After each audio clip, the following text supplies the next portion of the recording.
abom akorete no na yetumi ayeniye na mo nso so butaya enunti ema mo ne beto sa akese no mwatumi achieve anase munya ekrampu abroso adwuma yi emu na ye na eyede ya sinto baako mienu bi ebeba de kan se monkan ho na montretre ye said ye dane da nyina mo ye especially our listeners, our viewers out there. Bitimachubi bituwa bi na beba anase bi mpo na besia bi mpo ana ye kra ni maso na ententa mu ya sutri na yetimi siesie na yesom yi no. We are looking for said this year ubesa na yatena e wo saa kwan no so a ye hwe ne mu se radio no ebeba radio no ebeba na yetimi ede eno nso aba abeka ho. 2026 is going to be a good year. We will experience the presence of God. Nenso so no entra fa konfa ansan show dem from nemfa won to the 31st December 2025 aso ya wo koyen komsha asofo hye wo nko a enga se sofo si ubedi ye sofo si ubeye ye enti o twan se ubedi ye anase mana ebeto afri esoro ede ama wo move out of your comfort zone. Get to work beyond what you did in 2025. Na experience the blessings of God.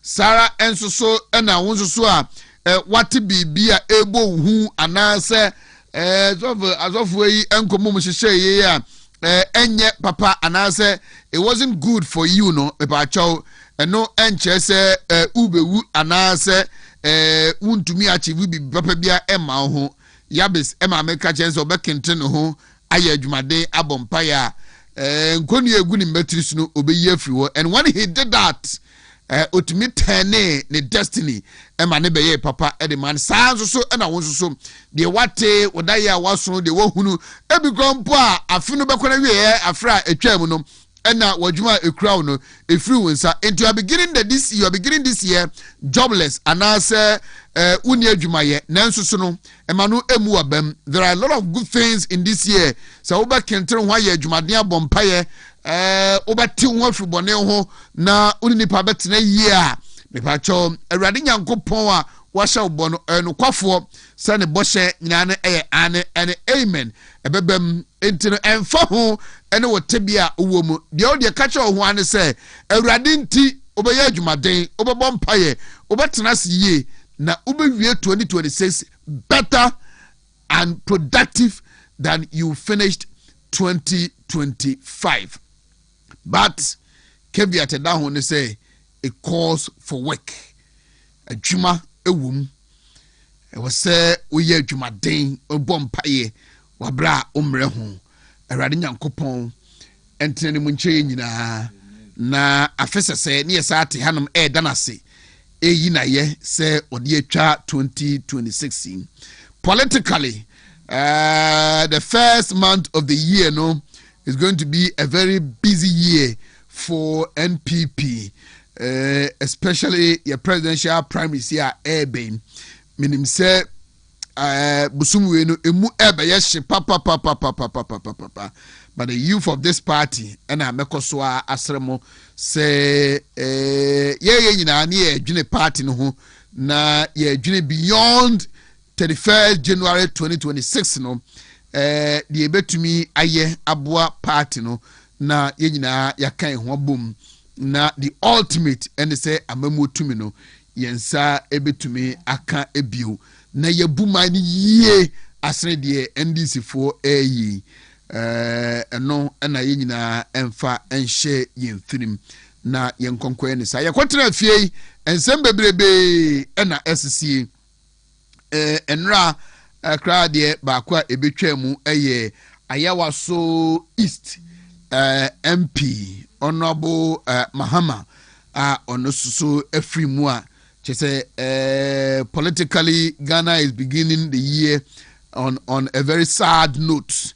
Say the by election and a share afinase which say MPP will have two headaches preparing for our internal presidential primaries and then also preparing for the by election vis-a-vis inim say court ebeka se yensa ankoto pandai abane biu anase yebede eno nso so ewo honom yekotena afie activities bebrebe ena ekoso Friday I will spend time on the creatives events ahodo a ekoso Greater Accra, Kumasi, Eastern region, Western region, gospel rock show near the day bebrebe ena ekoso gold board ensensem enso ebetwam we will look at that constitutional review commission yebeko akotena afi na ena omoho ensem ebaaye papa yi professor Kosi Prempe so ebaaye wo kan se ase eye ni pere bia yipamu yekote committee as a commission edokudua no a commandem dun se nya ma osika se commandem dun se nya no mu nkodi nkomo enkoso eso adwen agi o magen kire a o se oko mandem se edu a se edu na oko ye de aka de Wontumi anka ho na udini pa bia chi e okrum hanom a wa hwe a obatena fidi so asema wo beka no na wa uwia na o asa akoho dwato na se o kopachew e ho na nsusu ni nyina mu no. We will continue to be patriotic. We will continue to be Ghanaians. We will continue to live for Ghana. And then, yebeshe diye yenso yebetumi aye. Enti yaba beto aso. Papa Donald Trump so asa akeka ne ho. Obi krom mampani okwa chi se tie. De hankofo gu na yene nsa. Te se to media. Na mahunu statement bre ya onde onima de nyina kugito ablakwa enso so ehudi afa ho Britain for some de no mo hwa animu a se papa Madura no na mamu na nase na hini be ba wiye fise ne ma wo ye no na nya de papa according to the Prime Minister of Britain na mamu se AU for so issue statement a omde mo cassette a se bi mani ya na kasa ye nwune ho na ento kwa chane asemu a esosene yenko a ne ekofa edebre ho na ninyina unse bebrebe ena course but ninyina mu yaba we are getting to work and then we will work mama mfanchia emma party for ninyina poyando and the communicators no mutena 2025 ninyina ye chia mu nyina na fi Kwame Ntwibosi akocheman Wontumi nso good morning to you afishapa na osase memma yetiefo ene abusuafo nyina so afishapa enche mobetene nka na bibia aye kama. So from Movement TV to Western Diamond, Northern Gold in Tamale, Billionaires TV in Western North aye sahujinase we say happy new year to all of you. Money tonight afimunu enyina asomache jo Oheneba wakodi brunya naba yakodi abaye ni swati enwan ada na wada so bonya de yedi aye na o eja efa ne yeko da kakra fine ibi aye fine busuafo nyina hoye akonta hoye wakodi akonta sika kakra na aka no asaba wanya ne seye yese o wunya pa sese ze wudi yakonta sika na wani ade ne bisi wanya ne sanye ede o se midi ede e wo se midi pa koso ade me ma me abo me ho ka na ma bedri se nti o to aso de ana yo se o hwe me fefiri ho no mo ayo ni nyina so ye fuko so ho ye dam ya do be ho ye pa akwaba ya eja 21st night no so for sesen so far can sim bebre me so osesen me babo boso ama me so osesen me so for say me so for abe so for tufuo isi ade monya bia de biaba isi de biaba oh okay dom die ye nyina chi no mo de biaba ose dom die ye nyina chi o mama ye bi ade a wo mo de call ye nipa wa so dem and then no hasem busa me say o call 31st night so for say ya so for say new year na ye wuro mu ti said ye na wo preach de din kan ye mata bible akenkan ye mompaye na fe ne ye bia no ye ma ye ni nko ho na yenye ni yiye na eno ena nyame nam so ebehira tinura de ogina Hebrews 11 ena no preach so there's aso for ni na ka asem ba ko nti ha wo musabe aso o sofo sesai so consider sofo de sofo tufo o sofo de sofo tufo David na de be no na asma ba ko ba say ya no Bible from Genesis 1:1 ekwa kwesi Revelation no ni nyina aye ba ko enye ba ko o sofo sesai oh asa sofo ni aso ko tefi na won ko asore oh me ko eno kra me ko pa na aso for say Bible the Bible now sofo to for sure so we here because say o here pa na obo poyando so no asem edi so no na akai masem ade na akai poyando edu ba bia onya de that's say one bro sa branya nyina chi na nka se o poyanda bananka ese communication omo je appointment crowd from na poyando na ono wote asokwa mantwa no baby na ono communication director oh ashanti regional communication director yeah platforms so communicators the platforms so na no action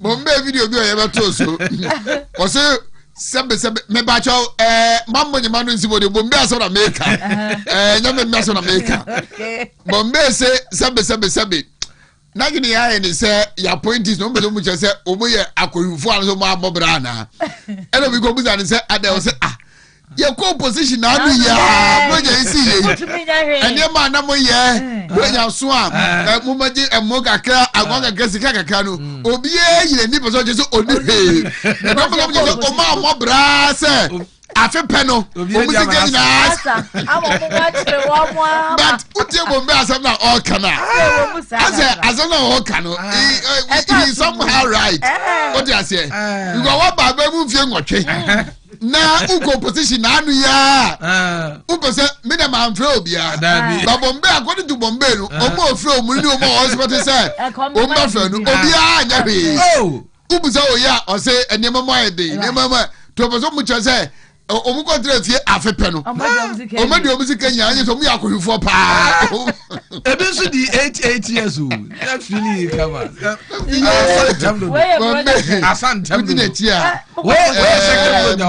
but second ni ebe ko tell the next mame especially mame na lawyer nana eji bafo say ewu asoso yeah Mensha South MP me dana sepa me gina ejuma ya na emu na madana sepa pa say at least for somebody to have that thought of you na obey bibi kakra dia amamo no Wontumi TV ni radio me can radio nkan so radio ndo modum be ba be so ntino edana se pa I think that was thoughtful me wa general manager from me say I think say wato Wontumi TV nkra and I'm say well that's good na me composition so no find to yen as far as I know according to general manager where the lawyer Mensha South MP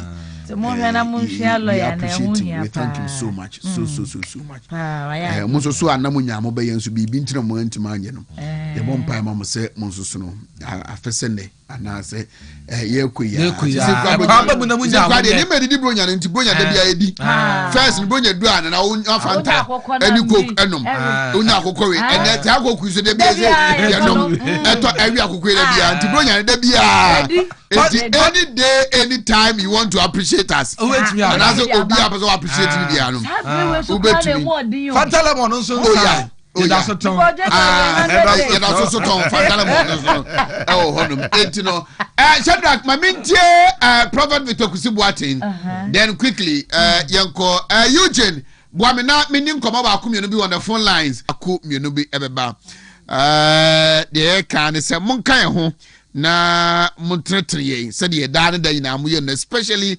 our listeners, our viewers out there bitimacho bi tuwa bi na beba anase bi mpo na besia bi mpo ana ye kra ni maso na ententamu yi asotri na yetimi siesie na yesom yi no. We are looking for said this year ubesa na yatena ewo saa kwan so a ye hwe ne mu se radio no ebeba radio no ebeba na yetimi ede eno nso aba abeka ho.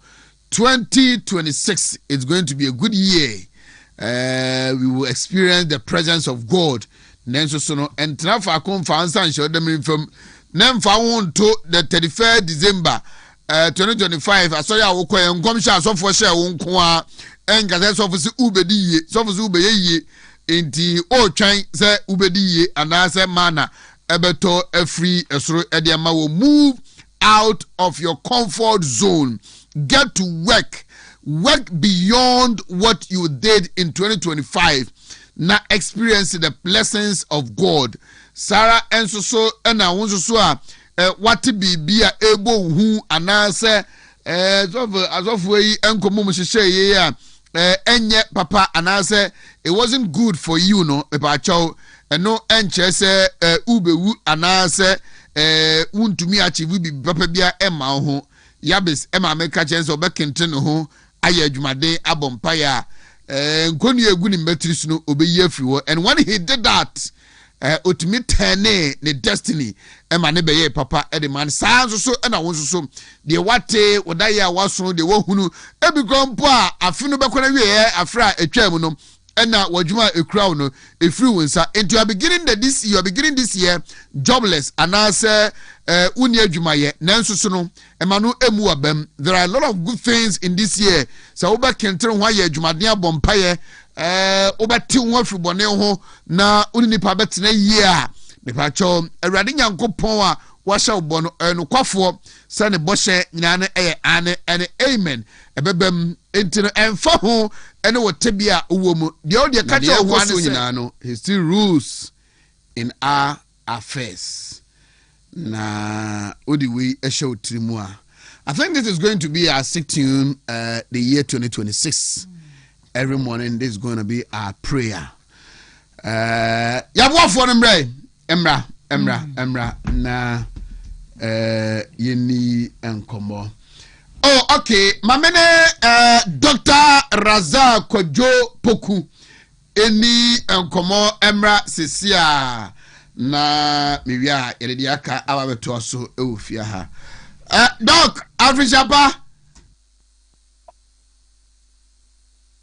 Hello, Doc. Afrishapa, Doc.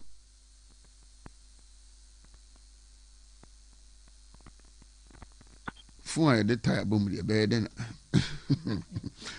Hello, Doc. Happy New Year.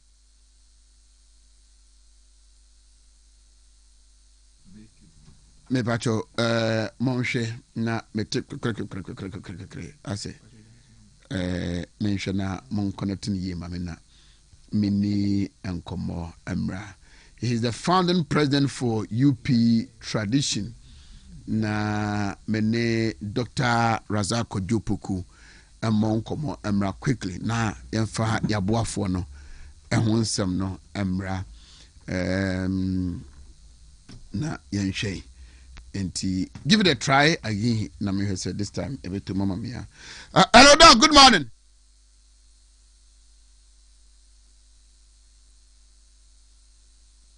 Hello.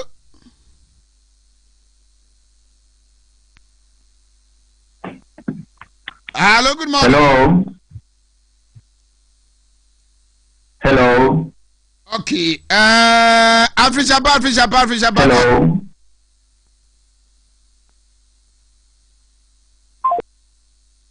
Monsa empen emame na jomo mama mfasi ensha finance sremu ada sremu pa maboabo me ho na afi me deba mama mebu mabem sremu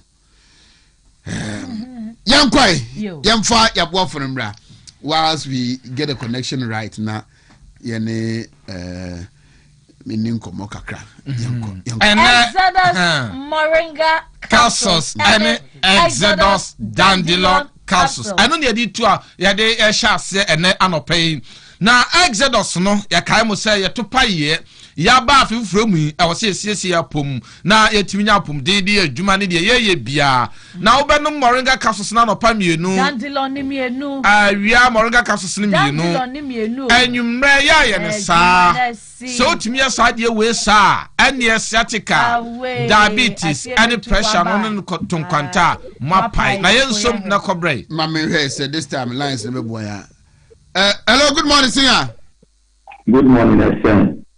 Okay. Africa po. Africa po come to red sir. Na me na dom boko na onso wapom te say. Nyankopon daro ma me ho ye ba. The Nyankopon say 2025 not to say politically personally OND and say nyame adom.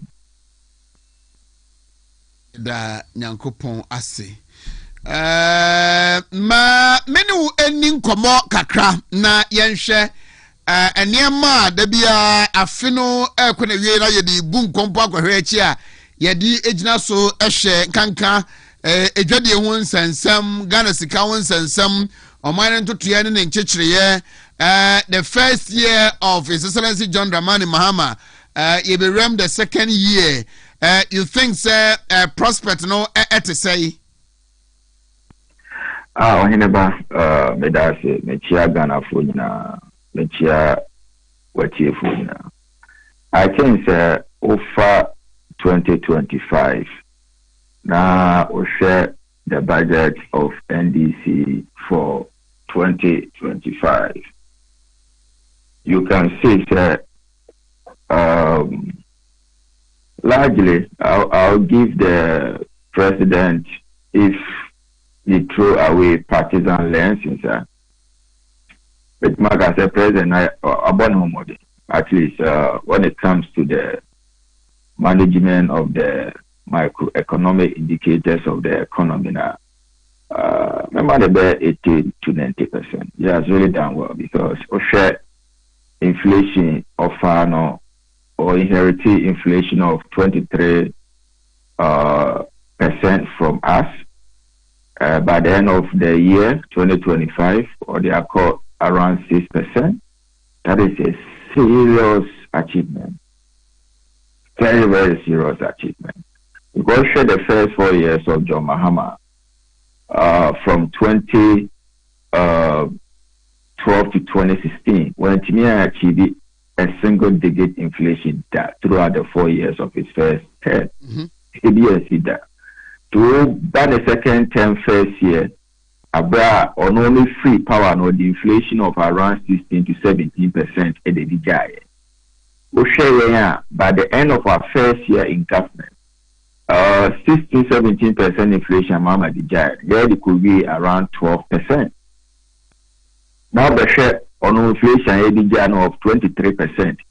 Now the second term, by the end of the second term, or the cost 6%. He deserves even more than 80 to 90%. As a matter of fact, if you want to be sincere as an analyst. Oshe exchange rate, Obekaya, exchange rate was one of the major reasons why Bahama Kotina fee. Na era Dr. Mahmoud Baobia, economic lectures and all of that. Ghana for confidence in the New Patriotic Party. At that time, the dollar to a cedi was $1, 3 cedis, 40 pesos to moving towards 4 cedis. But restoring the value of the cedi lecture by Baomia clearly demonstrated to Ghanaians that Mahama was incompetent then. But at the end of 4 years, the Korea could do 17 cedis now. But if you are Bamuna 14, 15 cities.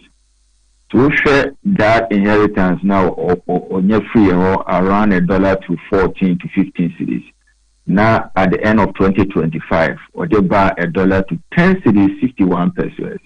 However, he deserves more than 80 to 90%. So I think there are some of the policies captured in the budget in their manifesto like a big push and 24-hour economy and all of that. I don't know. I'll score him very low because you know evidence of 24-hour economy running. You know evidence of projects of big push across the country. So Osheno at 2025 they did badly on that aspect. But when it comes to the microeconomic indicators of the economy, international reserve or the economy, Oshe debt restructuring, yeah, government shares, yeah, giving of fiscal space, and money to start to do some of these things. But here, most of the money is under the domestic debt exchange program. I mean, okay, so Oheneba, throughout 2025. So one team on CBR from pensioners and all the bondholders and all of that, because Arthur Forson did very well to commit himself of honoring all the checks under the domestic debt exchange program.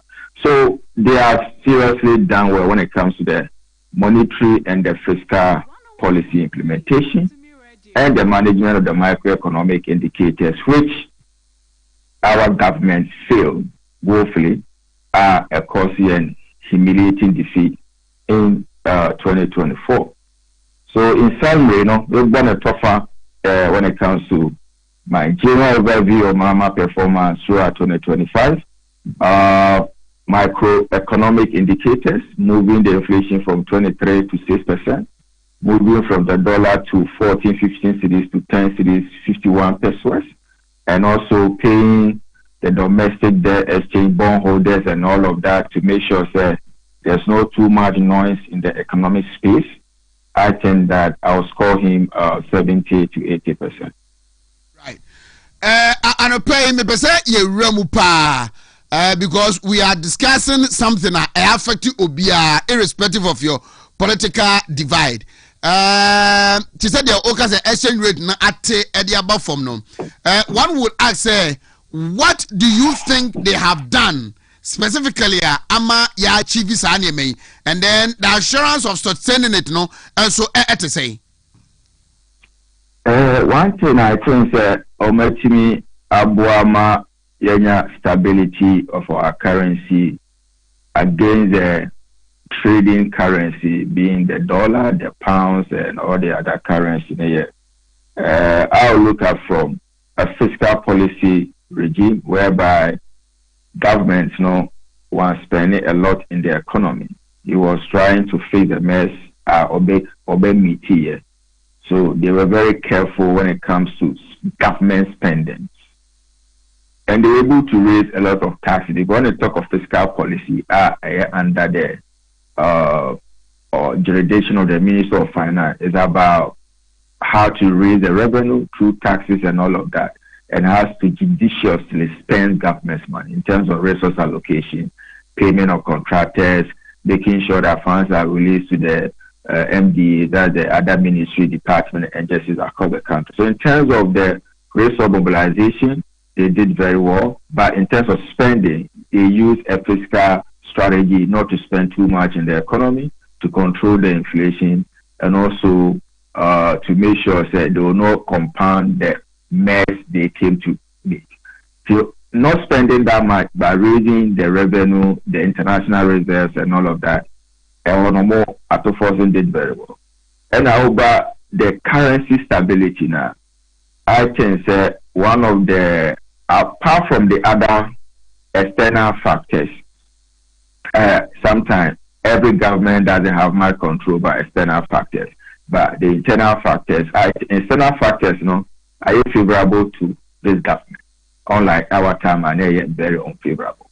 But internal factors, they also did very well by making sure that something like good board, they buy, which some of us initially, I said, I still stand by it, I'm against the monopolization.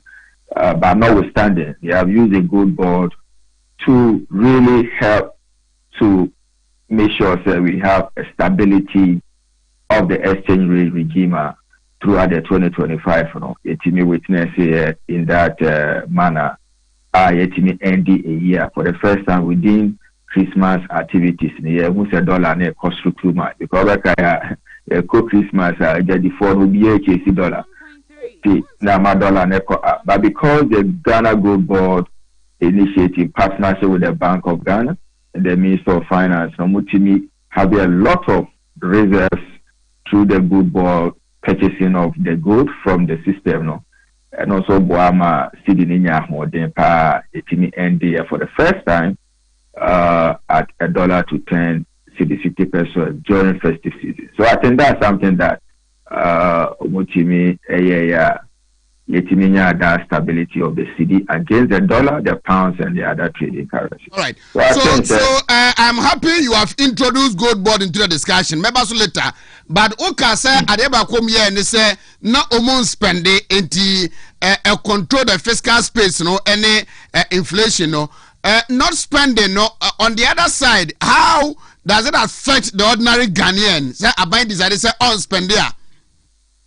About this idea said on spend there affected the microeconomic level of the national economy. I don't know yet how individual purchasing power, you're buying and selling and all of that. Because when you see the macroeconomic policy raising revenue, but you need to spend it through the micro to make sure that the micro level they will feel it.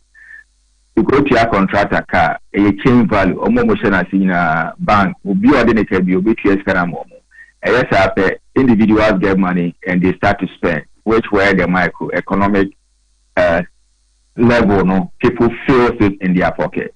So you could see that we mentioned earlier, no, they did very well in the microeconomic space, but because they decided not to spend that much, the microeconomic level was affected. The people were not seriously feeling it in their pocket, and the desire or the purchasing power of the people were not that strong because the government refused to release the money he has been able to make through prudent management of the macroeconomic indicators.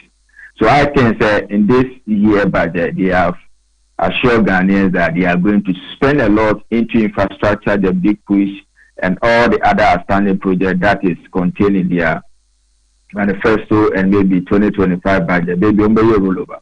When the moment they do that, the micro level of people having a purchasing power, having the feel of the economy, the microeconomic success in their individual pockets at the microeconomic level, maybe you will be able to see it in this year.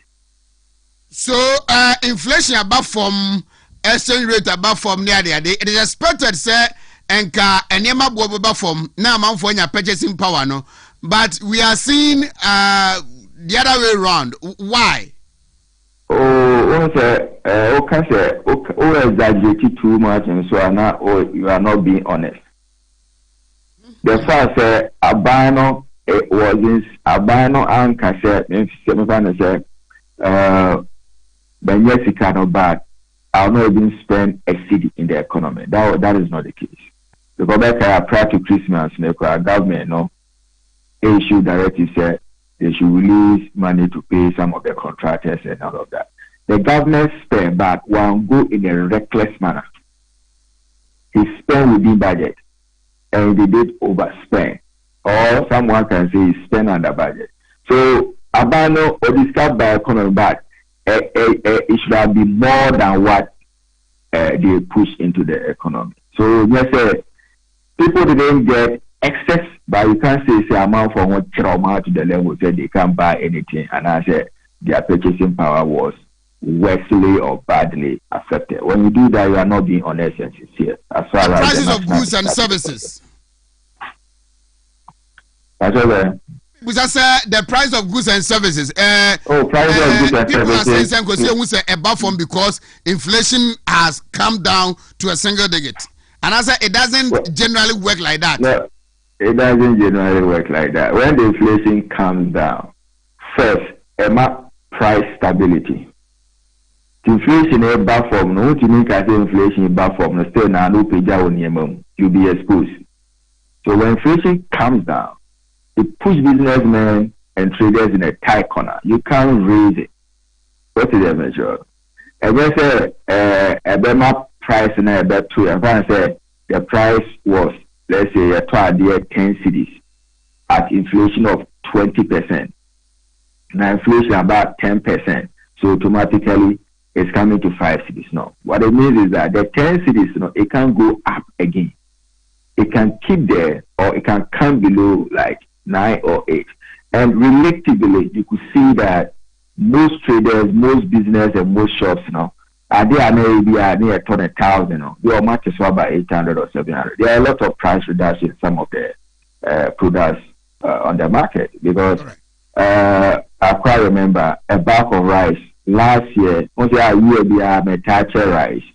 One bag of rice may turn around 500 or 600, but this year the same rice they turn 350. So you can see there's a serious price reduction. So there are some products, goods and services you could see some reduction in the pricing. Some also it was kept as it was. And we didn't see astronomical I want your candid opinion. This time, as a Ghanaian, you mentioned gold board. In the last days of last year, we said the minority press conference. If you are the Wula Balu on social media, where you trade, now where you trade, yes, you go board for Aboka, and I say, almost okay, yes, you are not to a cababem, but the yes, the bayano, forest stability, no, your candid opinion on this, I say, Razak. That's it, Oheneba. And this one, I'll be very objective, very honest, and very sincere. Without the partisan spectacle, I can say the press conference by Honorable Kojo Ponkruma and the other MPs was needless, and even them calling for bipartisan parliamentary probe into the supposed 214 million losses at IMF that was also completely bogus without justification. Because so the IMF will point out that to no parliament, no money.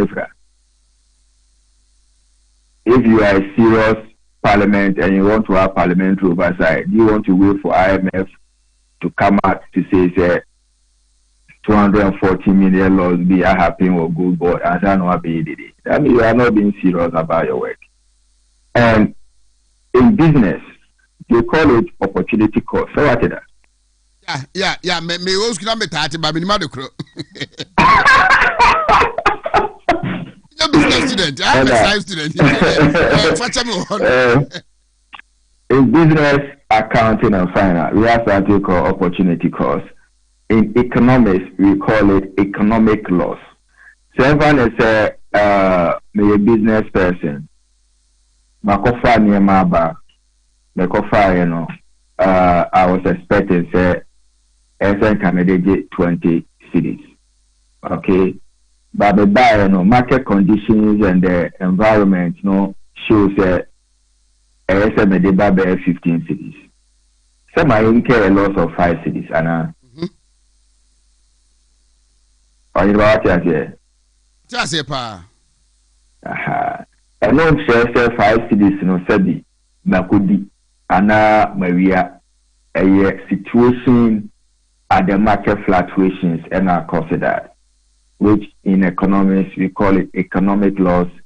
Those with the business are accounting and finance, they call it opportunity cost. $214 million IMF. It has been lost on the side of Bank of Ghana, not even on the side of the Ghana Good Board. And treasure says it can be a quack in the South of discard. That was not what it means. It's just like MPP government. The government decided to lose 25 billion cedis to save 9 local banks. Yeah. You can't say that 25 billion cedis now banning lose here to save 9 local banks, and we are calling for a bipartisan parliamentary probe. Because upon your press conference, Eka said we should call for a bipartisan parliamentary probe into the 25 billion cities that the government used to save the 9 local banks. Okay, Oheneba. Now 25 billion Ghana cities, every $240 million. The NSO. when the Bank of Ghana in their 2022 financial statement, Omokache Ghana for said they have lost over 60.8 billion with a negative equity position of 51.1 billion. And no, 60.8 billion. Negative equity position of 55.1 billion. Any $214 million supposed losses. Oheneba Dieneso. The Kwajo Oponkoma and other MPs call for bipartisan parliamentary probe into the 60.8 billion and the negative equity position of 55.1 billion lost at the Bank of Ghana. Go for oil policy. They incur a losses of 2.14 billion. The Kwajo Oponkoma and our MPs call for bipartisan parliamentary probe into the 2.14 billion into the loss I incur under the Ghana go for oil policy, supposedly introduced by Dr. Mahmoud Baumia. Did they do that? What kind of hypocrisy and double standard are we entertaining our body politics? Your own government incurred these losses, 2.14 billion under go for oil policy. 25 billion loss due to save 9 local banks, 60.8 billion, and a negative equity position of 51.1 billion. All these losses were incurred under your watch, under your government. Did the MPs then on the majority side, by Kwajo Oponkoma and others, Omugo do press conference, actually the good people of Ghana said, we are calling for parliamentary probe into these losses? If we're able to do that, then now we can take it serious. Because where I said, looking at the figures, you cannot convince me, say, a loss of 2.14 billion under go for oil policy, a 25 billion loss in the financial banking sector cleanup, 60.8 billion, 55.1 billion loss at the Bank of Ghana, compared to 214 economic loss caused by opportunity cost at the end of Bank of Ghana side, not even at the end of Ghana Good Board side.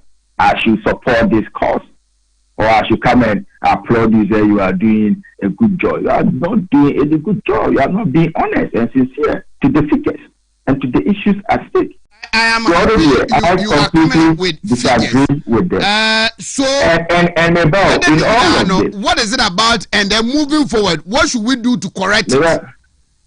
In all of this, losing 2.14 billion under go for oil policy, see the one to me for 10.51.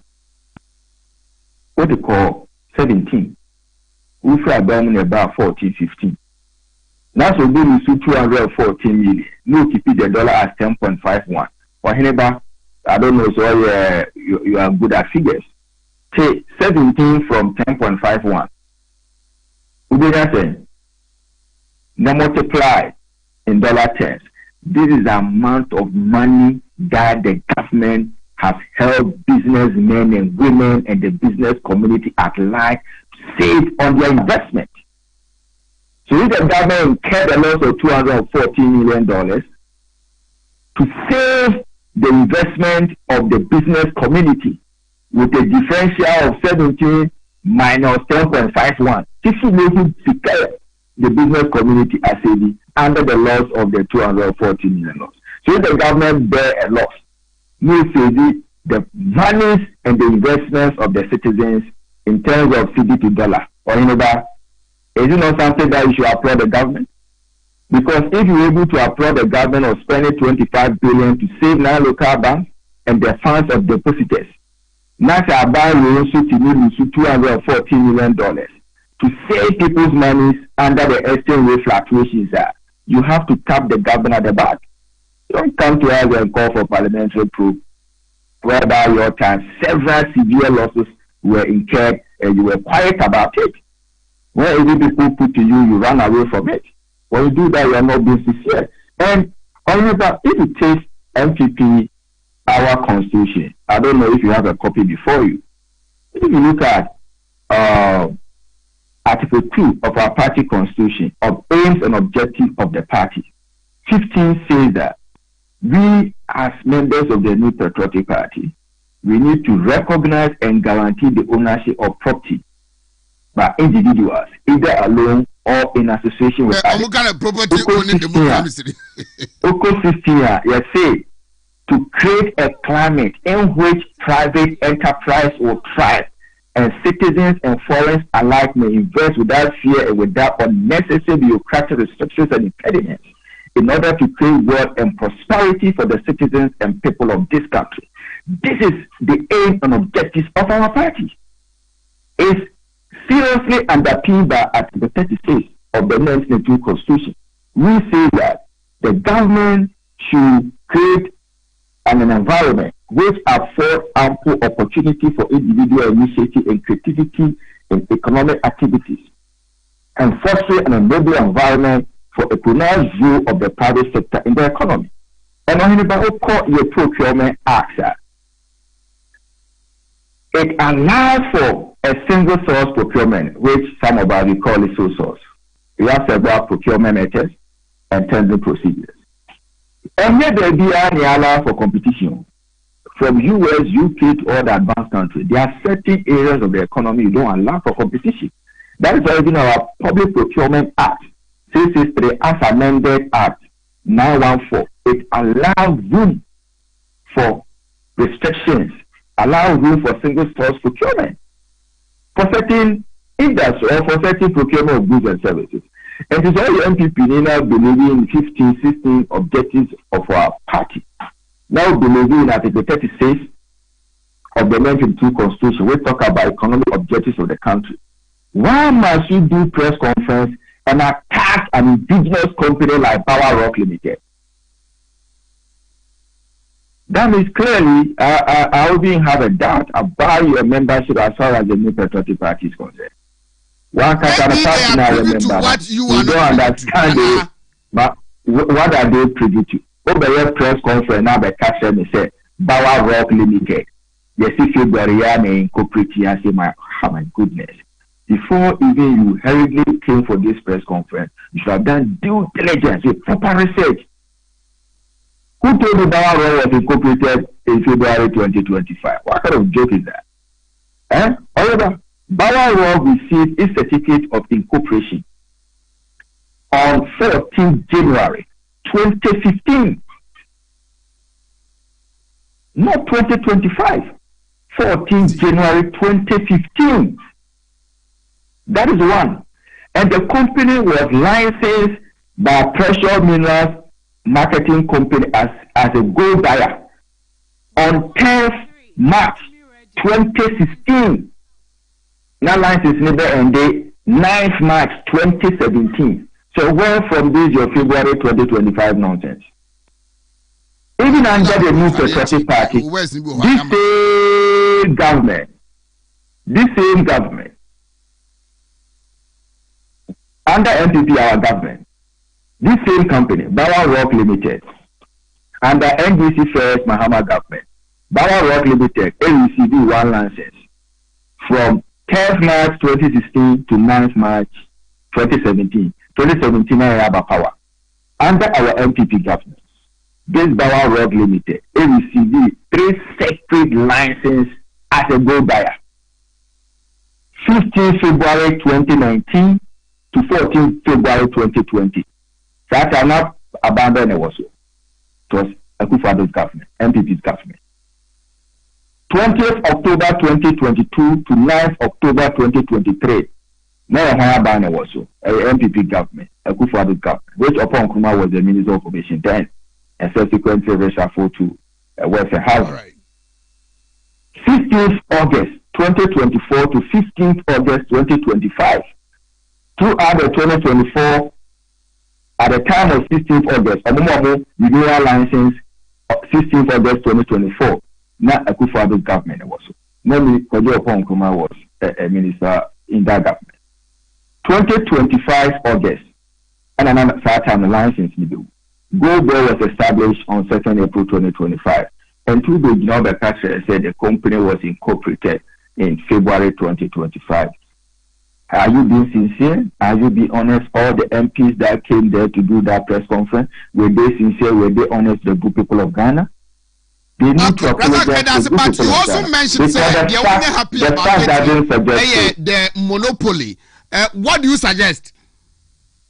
The monopoly. So now the fact remains, say, Wontumi TV, a TFO, and you know, correct. The company was incorporated in February. That one I have seen the incorporated certificate, which I agree with. 14 January 2015.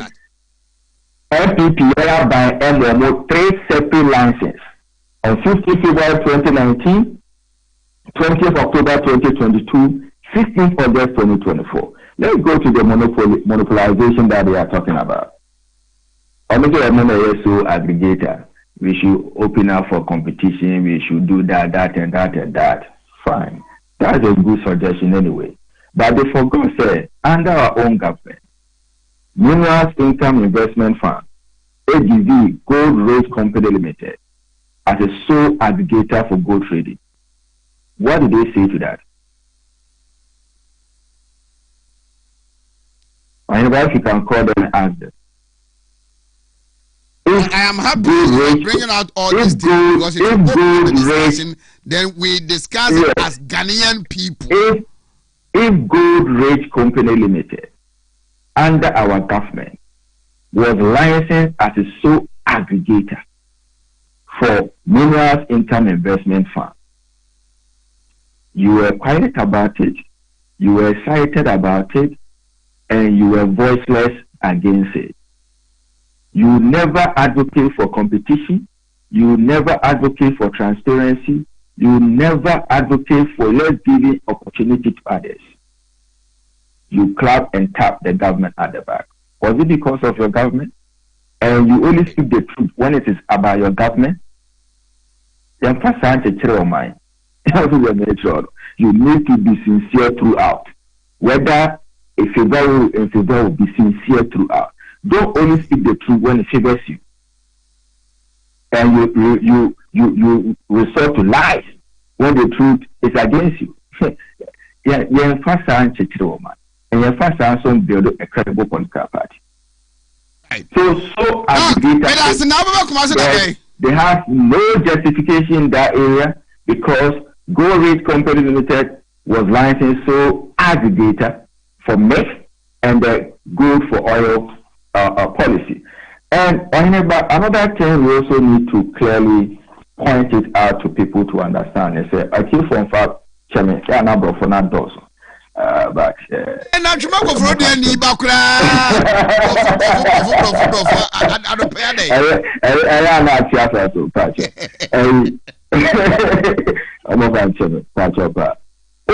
Go for Reserve Programmer. A patch of a different and yet Dr. Mahmoud Baumia and a day or your originator say I didn't need one or the other. And yes, I next year or born home or day we're coming up with a revised version. But we can't say that or no any buy.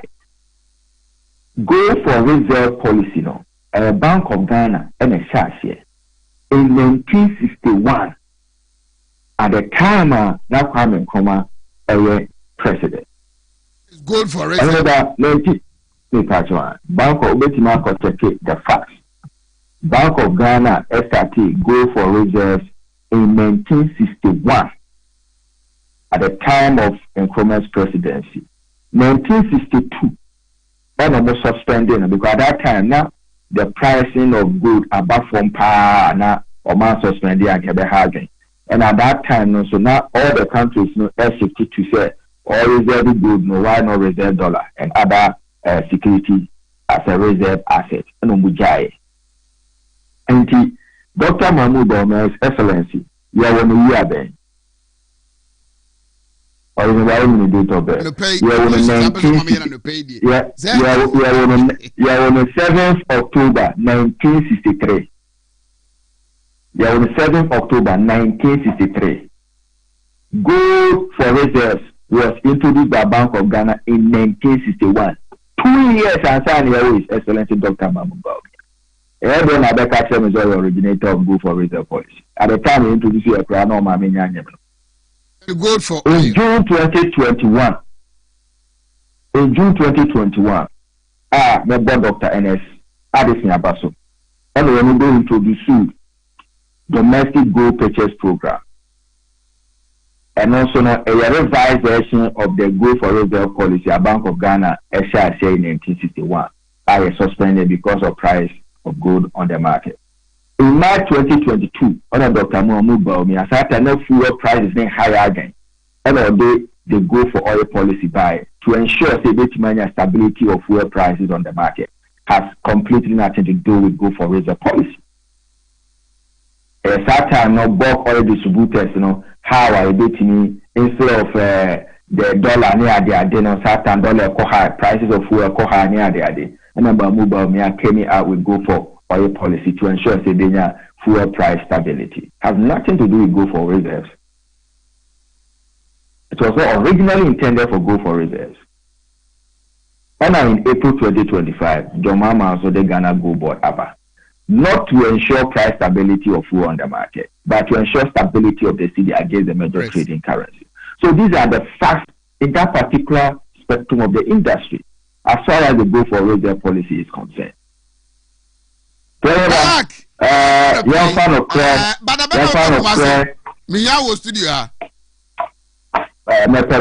fan of prayer, and to chill my use politics, okay, and destroy indigenous businesses. It doesn't help anybody. Or maybe there are 4 levels of political power. Politicians only control one aspect. That's the political power, which is controlled by the ruling government and the major opposition party. And there were those with the economic and financial power, the business community. And the business community for Kase, Juma, Abano, the basic form. If exporters and importers stop trading, Abano, the basic form. If all business community, entrepreneurs and all of that decide to go and pull their money from the banks, you collapse all the banks, Abano, the basic form.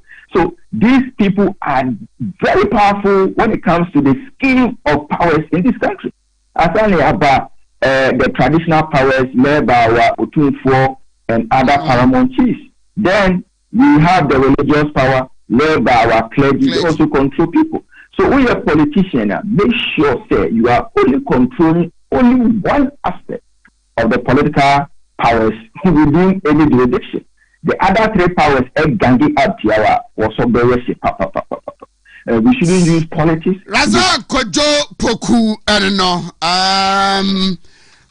5 minutes after 8. Afi remember I saw any Foku Emremwe. Na yemra emedin komo and pay your person mama ye calculations so me masi me as if you had them say I see na me mas yes no I see the fancy di Maria there but these are some of the things that sometimes you need to address it and speak to it as a Ghanaian you come home as a politician no ya dos do politics no ya dos be bia your politics intino say and so Christmas no me Reverend Fodjo ewe bia na sorry na oye say was saying na ye bompa say the government will get it right and then Ghana will develop na so mfaso now it doesn't take a government to fail before any political party can weigh power inti obompa ya bubima mampenijo mahama ne na pam say omumu mani ye we will have an alternative strategy and I say policy better than omodie no na o dia any political power but yeah the end they are quite to say if it is not A B kwaya enye if it is not B A kwaya enye B bia na ye to agumusa especially there are actors be in our political space so some go form ho kwa dia there are people within our party any NDC mo sa asemba na Wontumi asema on passem no mu papentie asemba na Dr. Baumi a mesi nansi there was an issue na oshepa said ye pro can for ni nyina ne NDC fo aka bom na mu say NDC no Dr. Baumi no all fight ni MBB for ni NDC fo na say ekoba so na ebia Brian Champo Ken and it happens in the NDC asemuba mu a oh Jainanse Musa Fifikoti Akoka say Umo Pastor Muhammad no court term no siko for ade na and this name is about no yeah too politicized bibia ya political is ya sorry dem kra no na asofo no commission what yet the first December nyankopon oyesei aso unifo ko na 31st mo kwa asore mo musa 31st me kwa asore enti man kamede nyankopon oyesei nyame ba ko pe because nyame kro na ka cha asofo be 10 say MVP presidential primacy Dr. Baomiane ben nyame kro na ka cha asofo be 10 say MVP presidential primacy honorable Kenya. Now, why do we do ourselves? Yeah, me atimi dia politics na wura. Sorry them. I him for and ya sorry them o.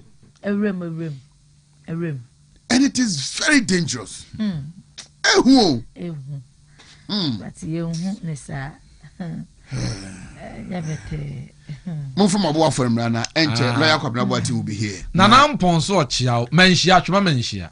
Oh, because Nanampon. Me uncle pa. Atuma menhia. Me papa we me nua madam for mbibia. O kan Nanampon na me ka say o kan ampon me papa Dr. Dichum 8. So this was Reverend Intim for you. Okay. So whatever political party you belong to, our prayer is that President Mahama must not fail. Okay. A president must not fail before another takes over from him. And untina say na Emma me enjoy Razako Jopoku submission kakra because he used figures, he used precedent, Niema SC, Niema Kikabo, maybe the economic we am head and yadi kakra. But one thing is, we have to come to a point in time that say me MPP ni this for ye be na eya mitiminya kokodro kan na so you see so we dey this for echi a one have beja igana ni I know so dey and this for at all times will not do that bonka say no MPP ye bibi no ba na baso debi wo be chima sem na ko fa ba bia mranya bibi body bi wo ho but sometimes MPP for a show that sense of patriotism say debi yenya Ghana for ade ne eya ye mo na baso enya yenka but NDC for zodi NDC for echi a ure be fi Ghana ni a wo ye na waka say o MVP ni but I think there are some good signs in the gold board that we need to talk about, and then the bad sides then we come together and then move on. Young for a for them na ma we say captain in them hanum obedewa yedibo nye na ho mega kra yonko it's the Exodus no so who obi man gan yem say kwetire fiade ba ku ese ne say Isha Chebrobe declare the intent say obeko regional communication director. Yeah. Na sache mo na udi nka say wo ye yanko ni beje. What in nka kadada say? Yeah, I think I mepe ne declaration about King Kennedy na Wontumi say yes, he's endowed with wisdom. Let the nana say we know the bar out at HS or contesting the job contesting. Yeah, no, Charlie. Contest you. Because there are more to come. There are more to come. What is that for Yando car? Yeah, 2 weeks. I'm here to presidential primaries everywhere. Who names are airport for national elections, regional elections, and then you'll be amazed. We are more interested in the region. I can't the region. We will dedicate a time for it. We will dedicate a time for it. Yanko. Neka Exodus asem. Ani asem no Moriga Castle ne Dandelion Castle no mienu anopa mienu awia mienu anwumre. Ani yesa ka kire wo say oye we no. Na osanso ade Exodus for you. That's lament ya no yesem obeka no kokonu adi na anopa ani anwumre. Emprenu dako na mesate adi kokonu ade besa be mi ensem bia na abroso anan na waka di ensan bebre ne betu abroso aje onsem What? Enti ababwaw ama mabemo ayare sana content na mpenimfo no kra de saye anti age ana nkwada no nso yo madwene mu okoba bia to abido bia benya bia to wo kwa to nso ago high school junction wo mu dwem ho ba bia ya obi ton mpaboa no a ho ana behu Exodus na watunu doso puotufo no na wonso ye ma number say obetimi afre 0544 447033 0544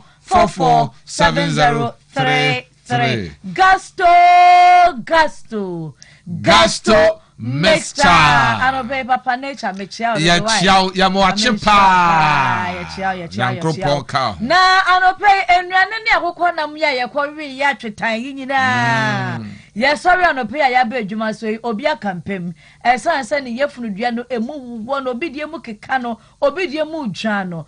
Osa yare na abetina osu aduane koto yefunu ni mu a na oje ho a enye ekomodo osu a oje ho a enye no Gusto mixture ni aduane pe make am for dia ma no bi ebetu ase na wi abon ho ban menso plus mixture so tato eno na ma ye ko ye chese ye dia kwakọ ye adwuma se esiesie ma oban ni dane pa etete wo wubu won so a wohu nuama yie wo nuama ye bisi basa no eye menso plus mixture eni aduane pe make am for dia ma se beboa wo se Prosta plus mixture so bema bia wonum bibia prostate yare wone ne tonkwanta wo mapai boa mema mama dwon so bokọ wa bra wonchimwo obema mu nhehye wo obema mu nyo ya obema fonwa na fonwo eye Prosta plus mixture ne edu ameka for dia ma wo na nru nyina no eye nature ene dia ba ba bia tu aduro bia ebi wo ho nso betimi afre 0248778899 0248778899 Hepasco Heba capsules Dr. Anope wonso Jutu ati Dr. Yamoache na Hepasco Heba capsules no edra wunya bi na wono mu a eboa wo pa emo ede bo wo ne se obere bo mu odwuma na eyo nti na chese ye se hepatitis bi ebere bo mu yade nti se we so sabre bo mu yade dia Pasco na ohia beboa wo na brebo ne di dwuma so nko ni peduanum we moja di afusane no brebo no kura bebre na se wo moja awi ana se putuprumu moja ye ya na brebo mo yi aba nti ho ye brebo store moja store ye store o store moja ho afa nuane ye die no ane ne ye nom no ne anke wo mo ebeku ntem no brebo no na twe boni ni nyina firi mu na ayi afiro na kyesa wo ho atɔw ɛno nti brebo no ye ne ma wodo bebre kase ye kan ene ye nsɔre hane tini ya se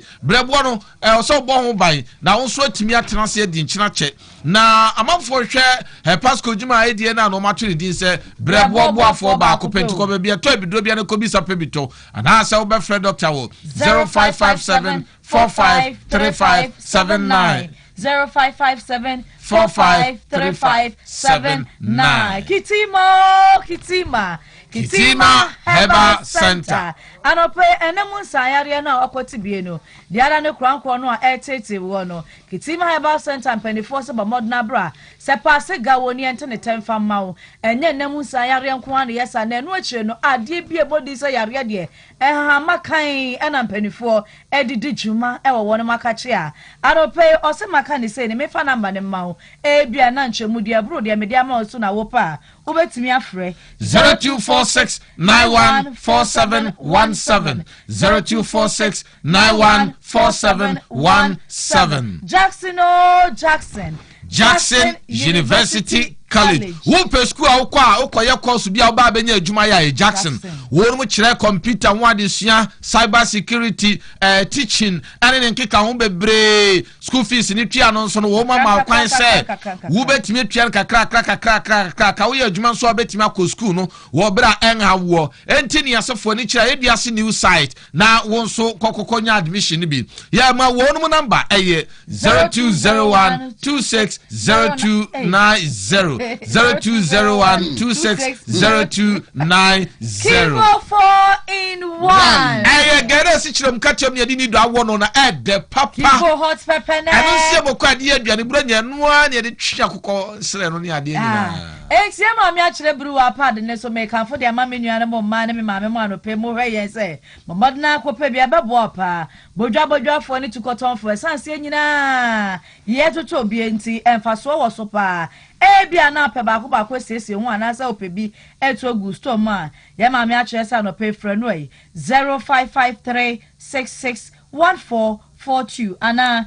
0277491385 Emulate herbal supplements. Apostle Sofo Kantanka, the African star, na ba any peduan mu adwuma any fruit so ebesi wo na asenti ase tutumi ka ne kopa bi ebebo yade bia de wodi bi atumi ka ne pedua nsan yade kwankro ne yade ahodo yade yemodi wo badwam nyina no sa dro wo atumi sa de ehia so betobie no anomo ba bia to bido bia akọ a wo benya bi na wato na nso akọ akodom na atumi aboa nti 3P garlic mixture we eyepi wakefo womunsa no na sadia garlic no eyema ni pedue bia na nutina no pomadwene meni umienu a garlic no machi mu so de egu ntu emu kranko yare bia a etete wo no eye 3P na wunya anope baabi etu aduro bia ebi wo ho ana frɛ 0248928824 ana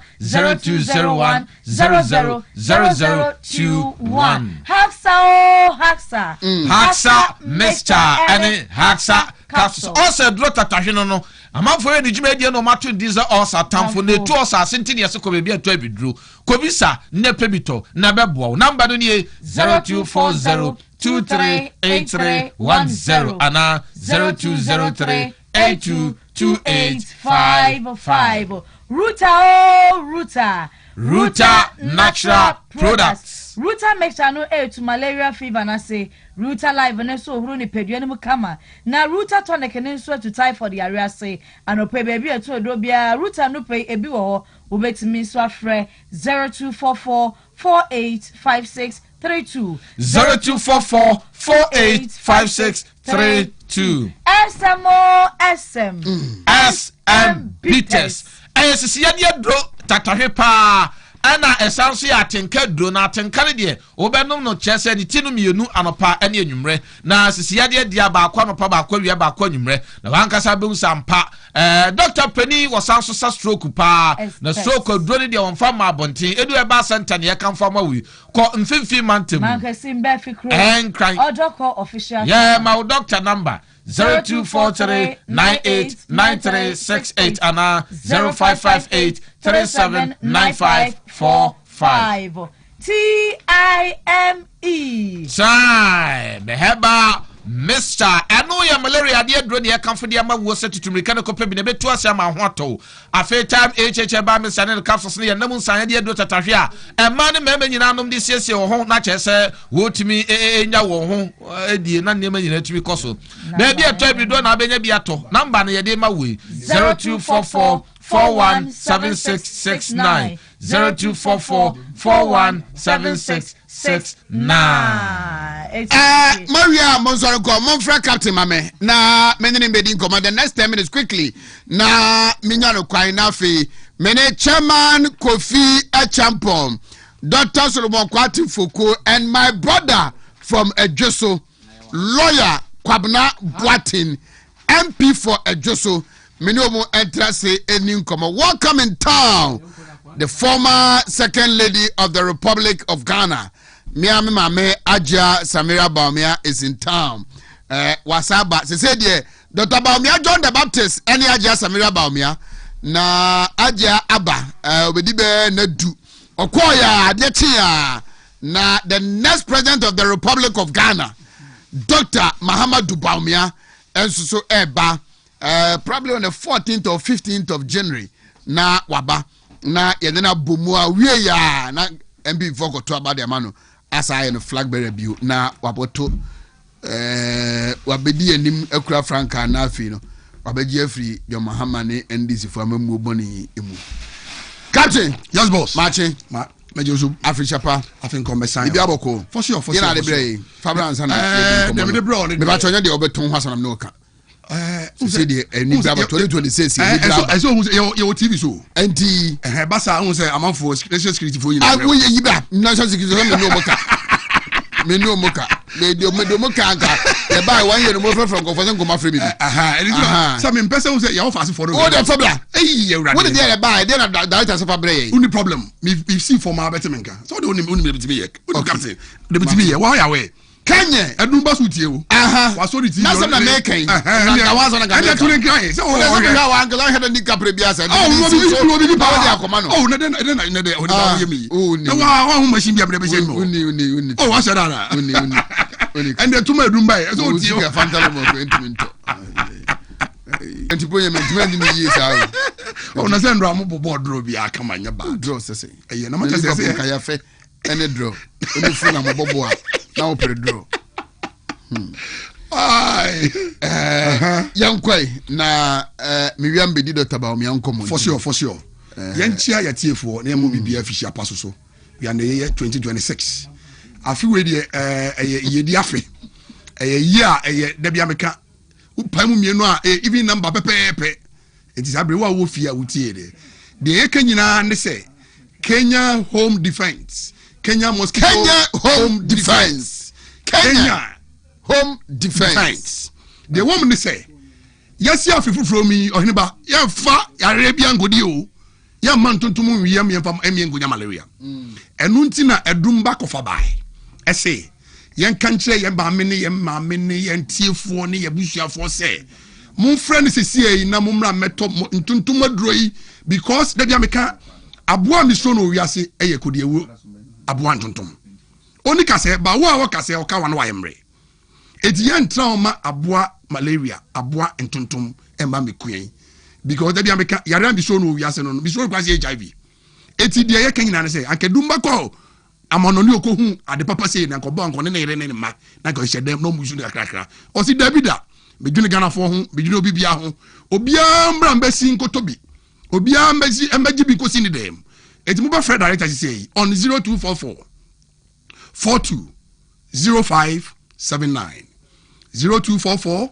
420579 number na that TV no screenshot na friend it is here na uba Kumasi dia you wadum just behind Orepa FM Orepa TV and now the odi wani actually say the okwa dum prisons no papa bi gina ho a ogina jata so a obodaro gina ho na friend no biem on 0244 420579 enkran so ye wakantamanto just opposite the Children's Hospital dudo bia person oto tukoton be free on 0244 155360 0244 155360 na the woman say em say who ade we ekuta me ya obebi say de ade san tuntuma draw we oto ade de wutwa ye 120 nights eda baako 120 nights ai cha say ye bosom miensa eti the woman say ne ye no sa wo fie na say bia enne wo kanea e wo fie dia e say de o charge you phone pepepe o de socket yi be share o de plug de be share socket mu na wo ya na wa bia so say ubia su say ya we ni kodi awu ntuntuma do na ekokum wani ina na o de accept wo say na wa screen say we ni say ya wa wie o so ya pe na pampam be so ko jan na say jedam na wa atoto friends no nyina atoto dem no nyina o ma ho be 5 minutes aboa bi o say o ye takraboa a o sell dem a o tete defre once na ntuntum a rade minimo bi antuntum ti o de ka ko sham na munya accident na beifo minimo bi susu antuntum ti entimi nkumba ifo o we de be de kumba ifo okay Oheneba obi na simi musa Liverpool fo ade na mo hemsa mimi o Manchester o Liverpool ba wa je so no be ha me ya no munya so board weekend de ya kan nyina de se ba ye nyepe mo 31 points wo 34 points ti ye nyepe mba cho be gese batie ye mpoe ye guzu bo eti de ameka che ma me de papa no ne se o plug we now so pa e de utwa 120 nights ni mi anu nyina etu se we wo to a de wo ye nyina se e de betwa almost 6 months na untontuntuma do biem aka mesika 7 cities ai bekwen ani apagya abenya se me first come mom so me de kotomore ko da bi enfa mom boss yenye ne sa eno ho moya maka se wo TV so ana moya sa eto me mo ka say mi ko di bonya ba aka me 7 cities me de kotomore koko mo mate no ano boss mo ne agya nkonkomra me se mo kwara so maba eti zana na meka no Auto we are boss 120 nights. 120 nights. 29. Now them 4 months. 4 months. Musumi makuma 9. It's too cheap. It's too cheap. Say also na say only can hear boss say we so the better 3 months. 3 good months. So what you do 90 days. 90 days. Also na auto we are you. Was some mosquito coil. Kenya mosquito coil. Ya maame no amotonton ne ma wabonten ya maame no ma mudi dwa wabonten ya maame no ma mo fi antonton etete mo o se plug we any side effects bia any issues bia na fa si table ase na tena ho suan wade school for no especially now Oheneba wi anwe you sonkronsuo etete school for pa and nothing is what this year almost all the schools about 100% ya nje chobox e beje plastic chobox. Yeah, in the chobox, it be a plastic chobox because someone who say some close only at the editing colano. It is the Kenyan say, and then when a mandatory and compulsory for all secondary schools, all school children, all homes because and then kolai don't want to be so good mattress, don't want to be so good get so. Unya we now spray go all the 4 corners of the house. A bunch of close so dear to say out of your life. Now the woman say, "Who is what we boss?" I do must say, "On my mosquito repellent, which is incense." And then, we bet me grab a shroud. No, a by 4, unim. And then, a by 4, any community. I feel that maybe I don't know my daddy do. Yes. To read the book on what a incense, Nassam. And then, we are Pama by 4 now, body pa. It's the Yakan and mobile free. On 0244 42 05 79. All right. 0244 42 05 79. Great. You come see doom just because of the FM or Repa TV. Sasuna ye one kind opposite the Children's Hospital Cantamanto. When you must they can enter, I don't know, baby. I like that. Cantamanto. But Cantamanto don't know. Cantamanto, dear minister, who don't know. Call now for you now. Uba Frey on 0244 15 53 60 0244 42 05 79. Now the woman say okona se dumba kra ne mrante ye adwuma na unhunu so ne director no o wa ho brase It has always been so. I tell you, who does on the Yumara no? Your boss for my you will be as a director one down to the earth. I mean, and not the make a show and say, don't say, only about when you was a no bit was a human Ghana. You pay a lot of for the marketers. All right. But Jimmy call site, call you Juma. It's me sorry, Oheneba. But I say 0244 42 05 79. And your director number. Yeah. Another one is 0244 15 53 60. Eti enne de entontom de ye ne to nkwanta ya pai abefo so ka ho. Me da say na watche about meter duasa Wontumi TV sunie on Facebook. We are Wontumi TV live. If I'm Oheneba and pay, I'm working together with Emmanuel Treme aka Bosheba alias Bosheba. Aha, mene Bosheba Ima Ice-T, the baby girl, Foucault, Aso, Eugene, Precious, Shadrach, and a chairman Pacho Trahamame. Na Dr. Foucault also Trahamame. Dr. Solomon Kwati Foucault, I don't know. Chairman Gofia Jampo. Chairman Kwakunya no waje. Afishapa. Afin come to you Oheneba. Na pum to say. Oh, Nyankopon adom. Mena na the kind was here ditching one no di afi. Absolutely. Na we there 2025 and they say in speed up no. Nyame ncha de ode ne dia akugu. Di say no, you see afi fufuro mu. Na Oheneba we there mesro yeah, my fish I pay. Me comments want to be a constituent. Manso enra me na MP ho. Me MP wa yenya me so ade pa. Is it what Mefi? Woni bibi. Say election no be sunsun aso no sunsun aso de na no de. Aiti MP. In fact, he said the nyame ado. Me ntiase. Na ni sunsun aso ano de say. Na say ebi yare ebi ka dem won de na yare a na no de pa nyame na adi no ho afofie. Nti no Enuntina. Yeah, Shoshano, MP, in fact. Enuntina. In fact, mean to me, find your my being to Jaw Hanum, no Wakum. Iti, Menana sepa. Banyan until on my conscience. On the conscience, Toby on time. Menana se, or my menana sepa. I have friend Fena tell me a tour by me, the Baffy, and Zanoba. Yet to a bed say, when you make up 20. Number 3. Yet to be a Baffy, 20, and there class, I know, and come on, Manzo for who say, main card a chairman or Bibia Menso. I saw what you know, Mano. Oh, Debbie, Oheneba, tea. And penny for one walk of Faber. No man, Piazza, mamma, say, you say, yeah, the engine on my mother. I don't know, pay. No more fast, I make ya more power. Oh, man, come over fast. Debut. Debbie, oh, that's what I know, and if you know, no, so many in your neighbor, or in a bar, my chair, more and Kitwana call SSM.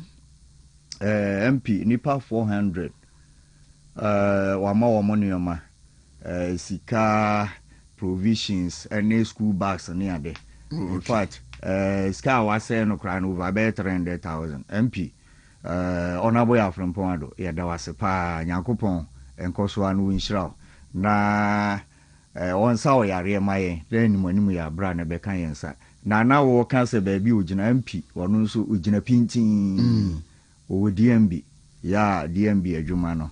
If next week you call Baba can who need an eye. Yeah. Na quick one so Manso do be out for Memma will be BF in Shiapa. Na me party menyanada polling station for coordinators and a former executive and a current executive. Council of Elders and patrons.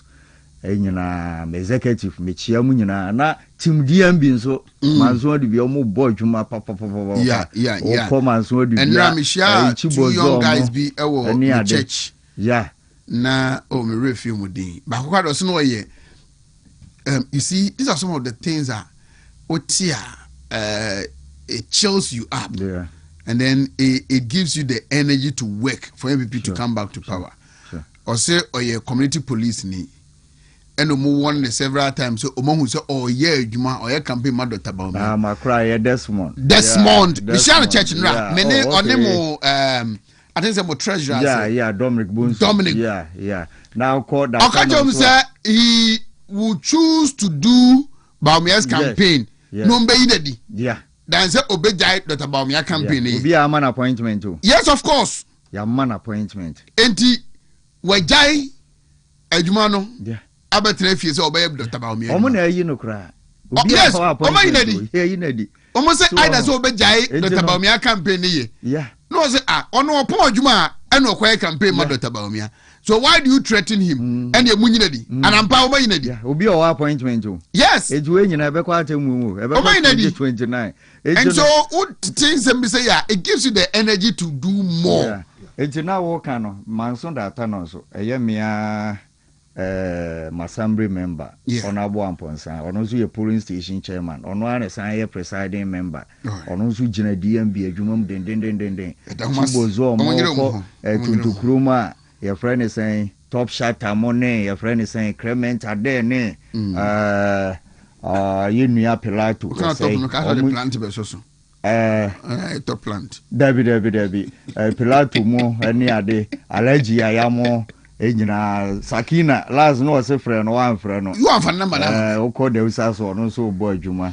gidi na men shobo munyem coordinator ba ko o manso atre so ye frɛ no obi ahia sika the guy name no yeah eti odo so gina DMB data boko mame ma wunyina honorable Chibako diafoku anemu na ema manso kwanta for so efiri adu bia yenko manso kwanta ne ema o marfisha pa ababa bay also ba obafie ni di nkomo na this week 2025 no how parliament was and nkomo if you to say adomne mpaibo kopansi yero Chibako diafoku so che dineso manso kwanta ndi se ye hoto ma na adubiafo hoto komfa ye ho na yeko okay ye nyina ha ni ye she epom ho na nso nyamia da roma I think say nyamia da roma emu ebie ama niema ahase e konkan kakra unse kwan na ne ha dweme rebe no contract under source ko job so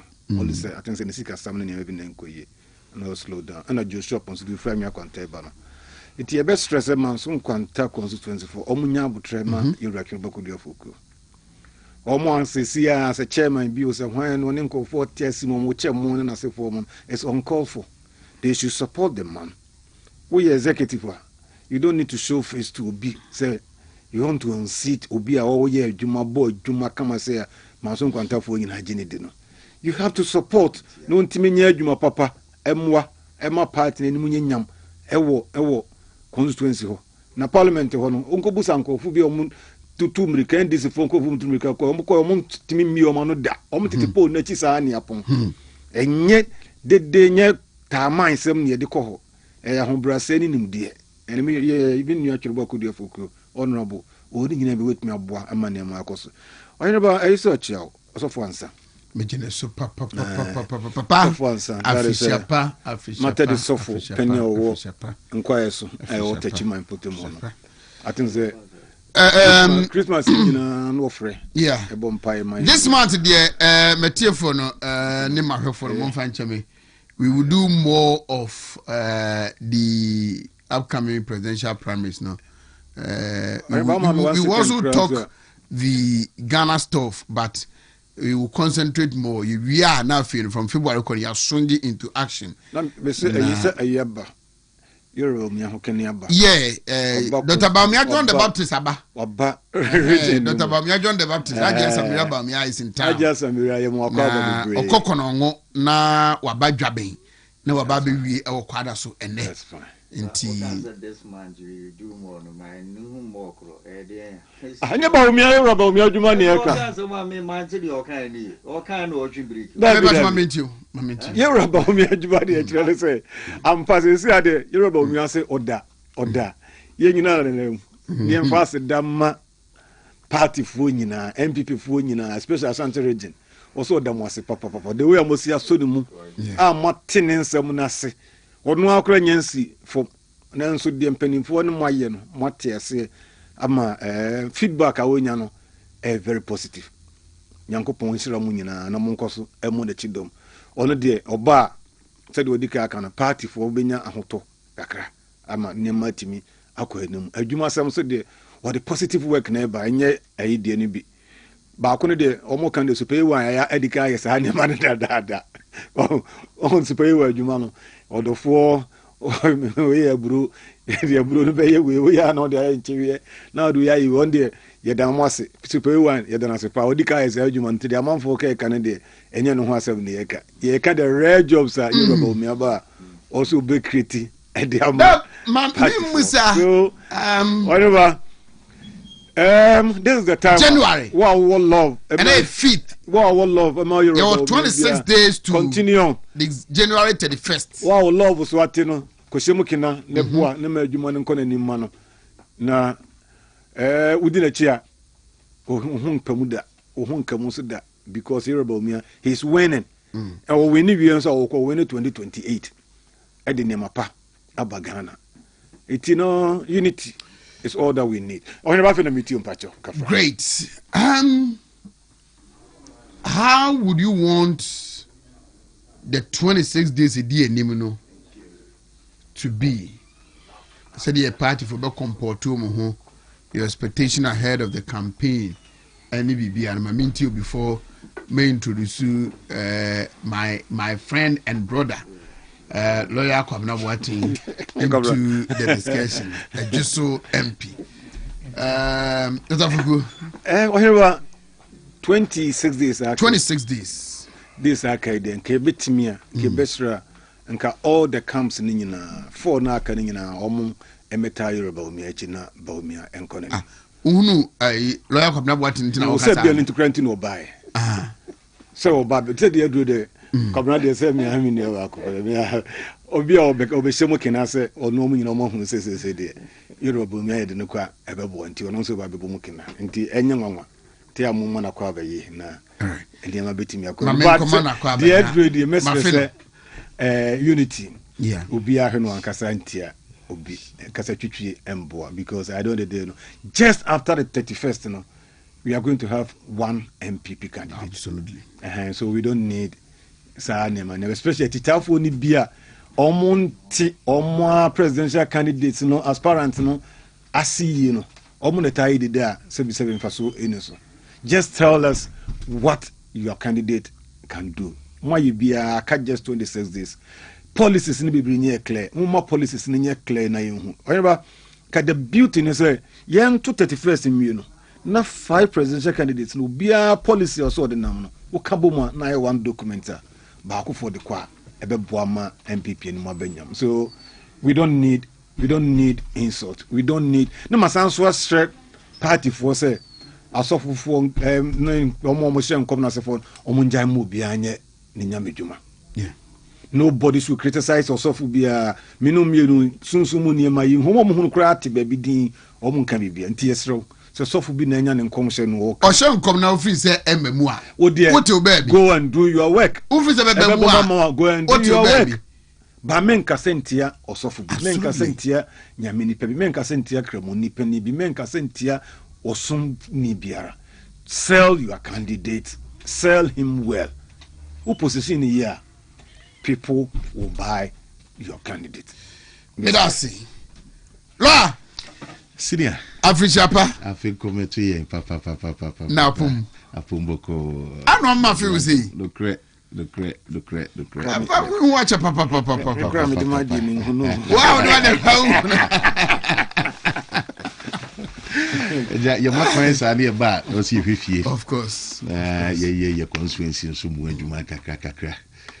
Miss Mafia pa mo afisia pa na memo abaso. Mo dwuma di ana mo mpone ya na yesumu yesi ebre so mo sumo bre ahomache sorry. So holidays ni ayikra o. Kakra even 1 week kra na tresa wasa obana outside be sumo man no. But ni nyina nso ene kebma ni kebi ayi.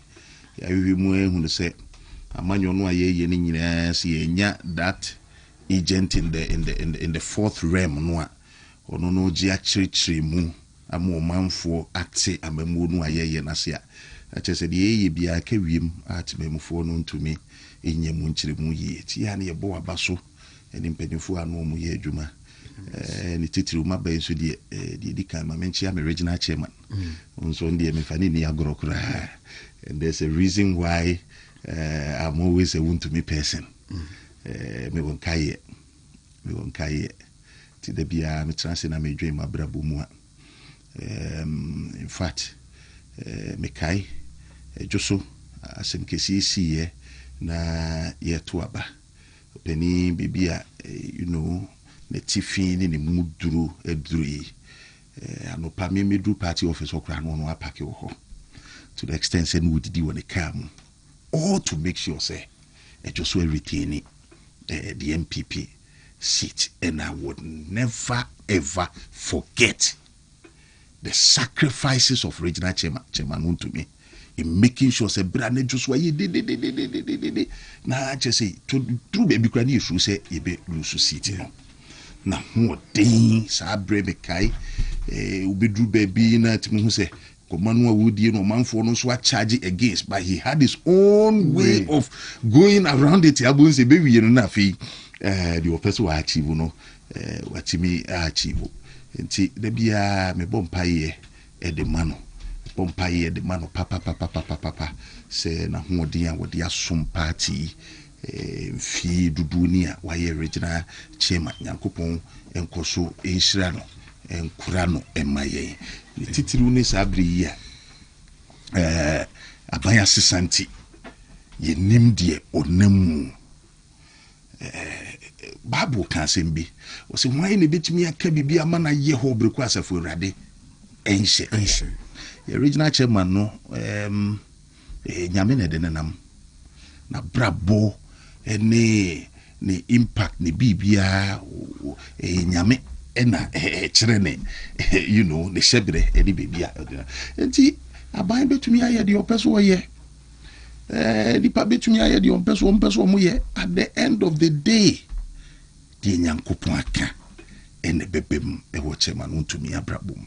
And for some of us ye hu ne impact ye hu no se Wontumi ekunu ho edema party me de mani hunu bi na obi na ba be ka kire me de me netika mu ne ka me ti see no what see.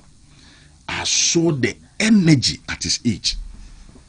What the year party adwuma me de be madanse ya betumi adie no me ni mu bi de enti yeah ye nyina party for yen kai no empire boom na I think say going forward no so no you know maybe ye be ye na no na me colleague baako in fact ye leader baako na me ka change leader aben ye na wo hui ye nyina ye nim de ekoso you see due process of law but ye nyina nso nim say de ekoso na nya due process of law ye nso ye sole ani akwa parliament na to the be you know ye oblige ade but at the omo time omo ayedu omo ko gina court no say court day so na omo ma parliament no omo ma omo so omo kota to force na chi no omo ma o enti the chamber of parliament no assign a political chamber.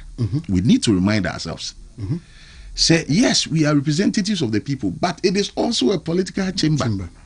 And one thing I'm going to do is to rally my colleagues to appeal to leadership. Say to the bini ya brimpon ye do mo fa kwan bi so a ye nso ye mo manfo no hu say parliament or a political chamber. Ye ntina si din assuming say due process e koso. Ya hwe ya ye di bebe ye ho so no. Ya brimpon no to for mo a it said ye wo wa ye twediti o. Eno so de ye mane si ne ye mane si china. Ne ye ba be resuming some of us are going to begin. Ye de ye nka se mra wo ho na se aban no so wo de be ye adwuma ye yi a ye nka se ma no nye adwuma. But ebinum so ho we cannot read in between the lines. That one we will not let it happen. We won't. See, and no dear, they were warriors. They were warriors.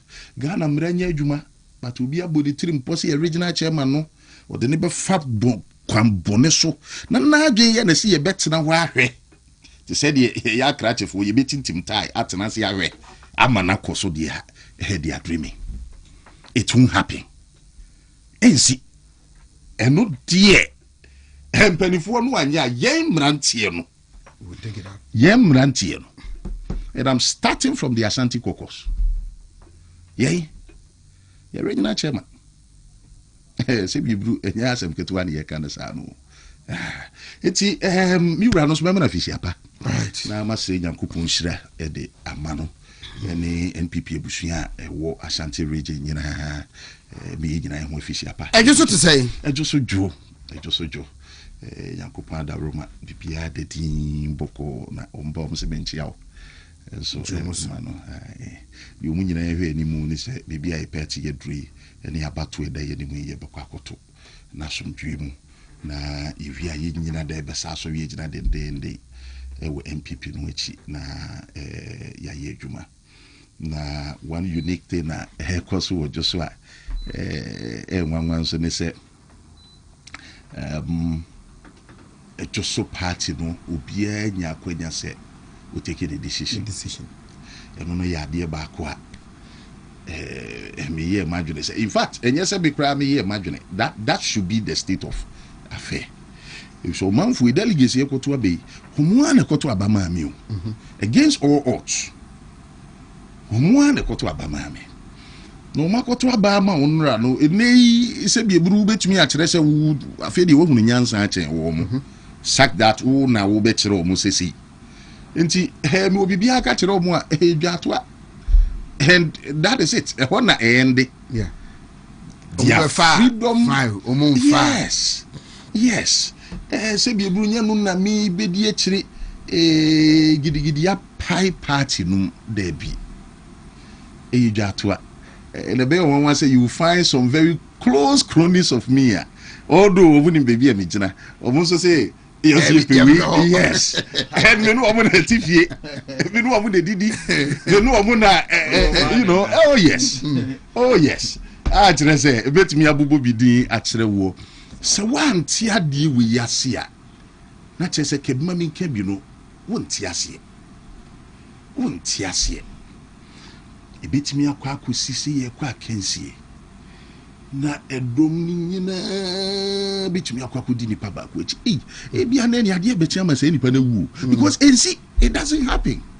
And that is the beauty of democracy and the fapimo I practice for so many years. And just so dear I have made it known to them. Family imagine woman ni maka actually womu say ubiada mfana dwene enye adwuma na ubia ba beka bibia including me MP me de bibi ba wanimu a eyi dwatoa ne adesere dwatoa wo de si se ne ani na hwe na beboa fine wo hwe nso na de meka no se be nye no na wo nsusu yemu ebeboa you choose nipa wo nsusu se ye didi anim ne ekopemu a epeyi that is my policy my no just we ne wo ba asomdwe obi ani age na obi abeto na ba I would say first 4 years, full 4 years in parliament, first 1 year, watcha any back on the it is at a Mexico, your mama. Is them so young, your mama, so are you? So no, yes, and all the co general, first 1 year, let's say parliament and then back home. Now, Rabani, if I am also about President D because Nipa Bakunso de be a me bompire and I'm saying Uncle Ponce, I don't know that so no for be and no me His Excellency John Dramani Mahama. Or special anointing beer because you can say political history no say will be fractured no all political positions from assembly member all the way to the top. Na wakofie na yasa kwa kotebiri no de naba intensi nti utan okodu ya no we in America agi obi anyankopon aheda ahye de ato ne shebre mu na no cre in fact many member of parliament make classification na kwa akoye a certain nomenclature be you who said whether I'm a first timer because to abama me I think say me koya des core recess ye buy ye ndi ye ukra na parliament okro ma masundua ma hoda ene ye be ko no ma betena akonwa so na ntiche se me hu hwe na you know the 8th parliament you know the mu a ye dia start we know that is my life. I'm a special species in parliament. But nyame adom adesua fair say you know the adesua bibiri eni akenkan bibiri na ebuan so akenkan in terms of substantive work here eba and akenkan in terms of procedure ye dey adwuma enso ewo ho ni nyina ya kenkan bibiri parliament adwuma no ade ba ko a within 1 year mehunu ne se meka se akrachesem ni akenkan no doso papa especially at the committee level no a mu ye adwuma ansa na ba plenary ho no doso si ya me no ka se no adwumre konanti ya me buy na ju me buy na me committee ya me ye deputy ranking you see me ranking or president we busy ti bibia dia na ja wo se misua adwuma no free no ho na metimi hodi the line the new national security council bill ye dia ba you have to go through clause by clause na me de toto dada no aye pese yi free ho no ho na me de hwese emiti constitutional threshold ana me de toto ho ehunu say the overall you know kwankwa ya de ba betiti o manfo fa hodi so any ade you need to check all this clause and even the wording of the legislation be bia as ranking because you can discuss here you must present the opinion of the minority nti adwuma any addition bibiri na so yeguso the other aspect no so say member of parliament you are taking on a developmental role as well nti was a impuntu dwuma so hwebi ewo mpotemu bre no so na akoka kire o museme de ko kan brofo nko a parliament mo san to mo en mra wi mi na mboa ma ye mra wi mi na mboa ma ye ya we o manfo no be hu anim di yes brofo no de waka waboa na so efie nso enti eno so nyame adom guso a ye adwuma pa ne titiri ne project ya miwura Dr. John Kuma ehya ase a Wontumi enwi ano me to aso ene engineer Kwabena Usodiomi me wofa former MP ono so enwumo ye ya wenwi ma ye madwene se ni nyina wo se biwi ma ejusufo nya so mfa so ansa ni bi fufuro bia ya ye tie no so ya yi bia ene ade problem kesi ya wo isi aye ekwan roads MPP shasi ye ntumi enwi ena ye di free abemu ti aban fufuro yi ba ye jankoto sere ene chopa ni dwatoa ene ye de to omunim se omo beba be ya ma ye nti bi ho ma promise me say this year omo beba be hwe nti no ha ne di egusua ye ti edwoso dwopa school ho asem say education in edwoso oh yes in fact edwoso ye problem kese pa with school and say we hwe ye demography no a youth no doso as at the last census na youthful population here a little above 74,000 and area me so say adobo so who youth anwa it means omunyina wi SHS tertiary education be very important we just so they say ya GD and the demography of Ghana yen traditional historical account yen political any even our special geographic position in terms of the region na you need any full-fledged substantive tertiary institution na say enkoyi ye may so mo be nursing school this year pack o mo no manu tukwan o mo pay university akwa just akwantu teacher training just akwantu na de ya de say nkuro bi kura ho aye pack o mo no mamu makoko no a nkuro ni ya ketwa echai ejoso o mo anya bi ye ni bi enti kire say ha dwene enti nansen me ye parliamentary question ema health minister no be ansa ye say enka omwa ne set up a nursing training ewo ejoso in fact my no a 3-pronged nursing training my ba kunso for teacher training I know so education minister no be ba be e na fi e bia some university bi nso so I know so will serve and so say you will be brave the education minister no ba ye no ohwe ne account o say yes a very good idea na sisi no opening a general nursing no ne ade o mani head anye ho but they are looking at a specialized nursing school nyame nso ncha de Ejoso constituency onwe enie bie psychiatry hospital I think say no na be the only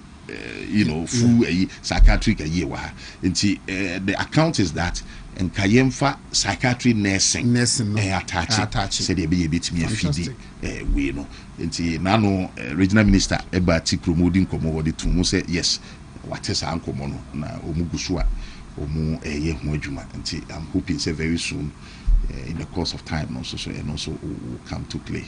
I hope say another one of your main projects I hope year in your first 4 years. Yes. Other things? Yes, there are other things. In fact, me bompire sa ban ebeboa e bia kama ban wo dia then I can boldly speak yes but a nursing training a teacher training nyemu ba kwa and I feel so aban no bie universities to look at specialized areas tini wo University of Hygiene Environment think just and so yenya ba ko bie no so hwe one aspect of a year and also so yepe ye no free wa generally infrastructure and so ye oba mikrum general CCC ya Dr. John Kuma started building bidru lentil nyame adom say ma wi aboso a kase kaste form no mo betumi akomu bi wo ho no a yakoko ho nkakra ti no so ye de to aban nanim bi wo a many MC na discuss ye hwe so mbeba beboa na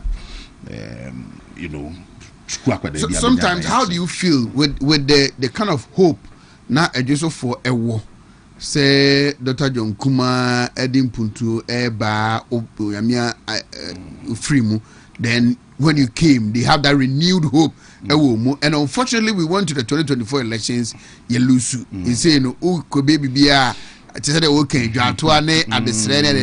how do you feel and then when you look at the kind of confidence there anticipation na omo say nneɛma bɛtu mirika mpuntuo bɛtu mirika wɔ constituency ɛno deɛ yɛ ntam kɛseɛ no ntam kɛseɛ paa especially regarding road me deɛ hyɛ me paa ɛne akwan sɛ yɛyi to nkyɛn sɛ miwura no you know so me nsa me ne no mfa me nana meyɛ no lawyer kyerɛ sɛ the cases in Nana, we had a personal relationship.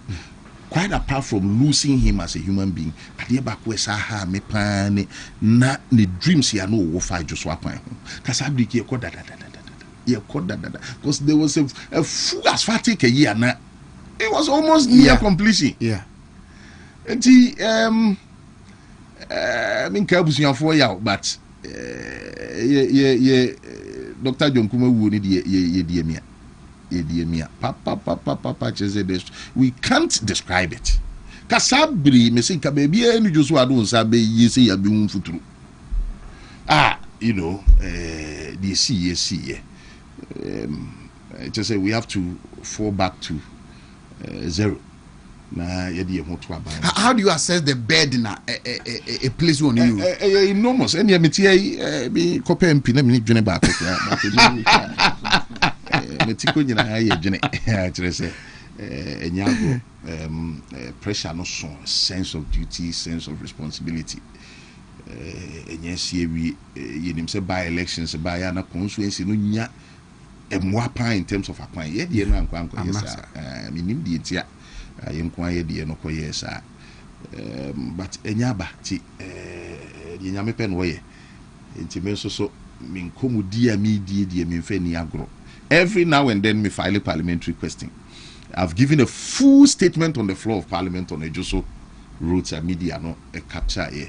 Road minister me also about parliament or say near my upianam suma for admission. Then yeah, maybe again governor kakra and say my church photos be this and they no WhatsApp on here MC na me kono ho NDC regional chairman fortunately also free me constituency. Yeah, na kwesi here. So no so yeah no my yere no. Na sa na ubetumi aye that is the extent you can go because akwan ye de agisa aban MPBA ni wo budget ya ye de kokwan ho aban no kura to de bia so ko bobusia ejis ka ketwa nti de wo se me ye bia within me ye me ye na ya bompa se yankopon be me ye nim tie na aban no ba be. Dr. Foko, you want to ask him something? Mama Dr. briefly then men found ko pandai na fi men swingi untu honorable Kenya Paul campaign no oya da ya no be di hu nkomo fi hanom di no obi Sunday we man na yeah no can tertiary on say me constituency na Kumasi University omo new we na hospital kama pa as we speak now student population Hong Kong akra no over 6,000. But a quiet free Adakoja at the junction it is a big challenge. Almost every 3-4 months we are as I said management today Caterpillar will say fairness I said then you could trust you know so kase tertiary ni ho tertiary ni de nua kese aba ho nti so almost so or cast statement ni bi wo parliament inside campus inside no development kakra na school ni ntimenye kwan wo school nyina enye nti we dey me ami ni ade we dey senior more rising in parliament no minority mo sorry say with your you discuss the conclusion I say mo decision mo sorry on pandai ho no say. In fact, a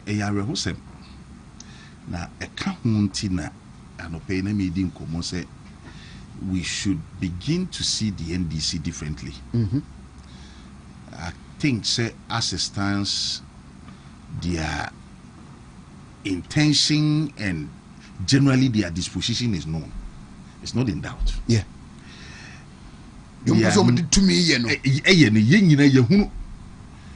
Sebe enye kwada agro no mu ni ye ebedie ena mame nkanka ho mpo se nya Ghana mra ena wo mu ni ye ede be ye adwuma na brapeni nke ye Ghana mra nka as at now the law is settled. Ambiguity biya in him. The law is settled in terms of substantive law. And the SIA settled even in terms of precedent. Law ne say obije a judgment from a court within a time no Wontumi file a stay which the court no grant a hibernate judgment no na stay of execution no it is a injunction o file a pending the hearing no it will pretty as if it has been granted. Although return date ni my court, but once I serve no, it said you are granted. You are supposed to refrain from executing the judgment. Kopim si ebe court na judge and because we dey nso bi anim mabugu. This law is settled. It's law 101. There are plethora of judicial decisions. Any gray area here because this area there yes. No pay it se court we bia no pay lawyer for no come court. Applications go for stay bebre metie in my almost a decade in practice I have filed numerous stay be adia to me be enfime any idea the law is settled. We are no free even in terms of your parliamentary practice no ensem na ho e bi esipen ama ye de sa mra no aye adwuma ama emma ebinom tena parliament wa akofim say ye di asem no a omu di bem anase omu endi bem enti ye den na we nkwa de akwesa fi de Ghana mra no ye si de trase ni nyina ne say ye do so chemu ni nyina ne say Ghana fokoto aba no ye ni di nkunim niema mi nu ya akoto aba ye di nkunim enti afi court no kra ye dia apart from court 9 no ye dia nipa kra wo mu ye adwuma nso ye dia and amra no so kra ya tworo no obuku no so yafa because all the hydrogen fa ho a Wontumi ntiase high court ediasem. I will not even go into the merits say because decision not itself no kaya and no so kra so another thing altogether. Say court to me grant relief applicant no crane seek here. Court to me, but it is on rare occasion intense a exceptional circumstance. Said the court will clothe itself and grant reliefs not sought. Say nipa on the national beda court say we na me pese ye mame no. Yes. Court say my ye bi aka ho ama. Aye. And intense. And again say yedi asem on parliamentary ayibeko and the complaint is on some polling stations. Na court is go beyond me ama funtum ni nyina afra ongoto aba no. So are you saying say a constituency ni nyina na ade na wo complain no esi ya na but ade no si de wo complain ni ye baby e no so ti ade nti ni funtum ni nyina de afra kaya police station won ye koto which a BSC pen ti ade ni funtum ni nyina nti the judgment itself asem foforo nti se nipa no file stay of execution of the judgment of the high court law no say pending the hearing ubia and carry out the terms of the judgment. You hear application if we near this simple nipa no bit me repeat application no at the top. Inti ena samra we nyina no in the NDC era there it is as if lawyer for we can't predict the law again. When we go to court now we don't even know what to expect. Na asemra no fidi ye see the trust here. Now they are who to get officers of parliament and members of parliament involved in this whole thing.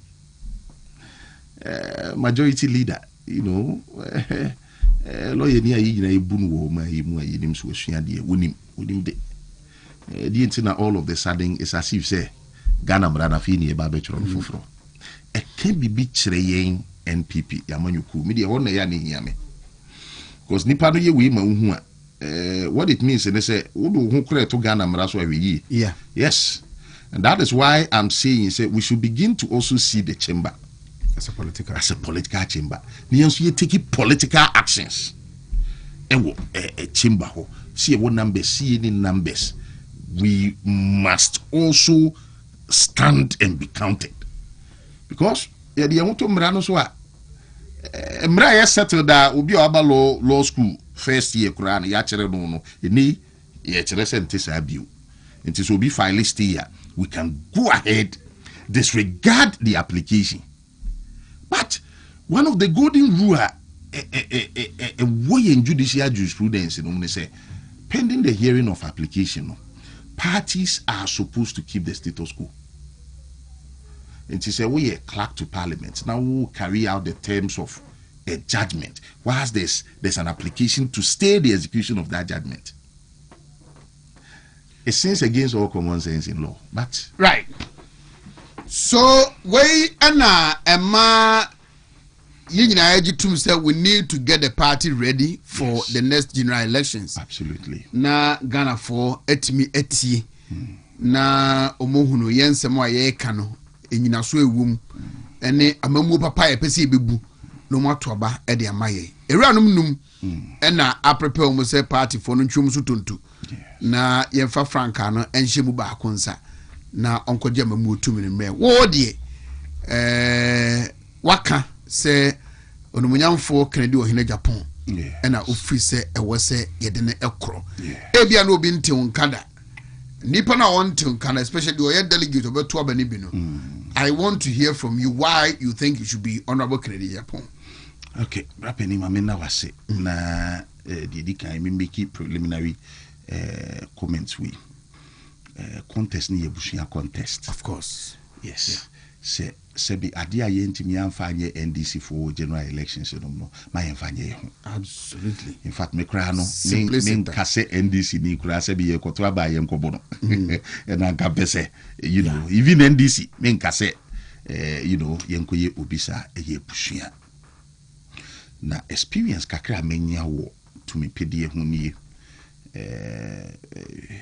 Yamefa ne krensie the late lawyer Obi Menu training me ene me other seniors a wo moka ho Obi Menu na wabene won sa asesem ne ahensem ho nti ma me peke sa training ne pa nti chieftaincy cases dey my bibri se do to me pedia ma me ba ko na ne yemu mami nu kura no na adane ntam kese senka busia sebe na ba ko na se wawo ama na se abankura bata nka we nka ntam kese be senka ni fitie mu nkomo hompo no ntam kese no ye ko nwa himfie ni ye ko kan nwa sema di kuntunkuri ni brisi na ko tese ni abre aba nye ni asem ni asem enso be hwe na ma me ba ko ne yemu ma panini so obedi ketwa so obedi kantam gu ye ho so e kire se de etumi pedie etie etumi de keka eba wo de ba ye political party no a ye busu ya bo no nyem moja de obi afri baby na eba no kra de na chese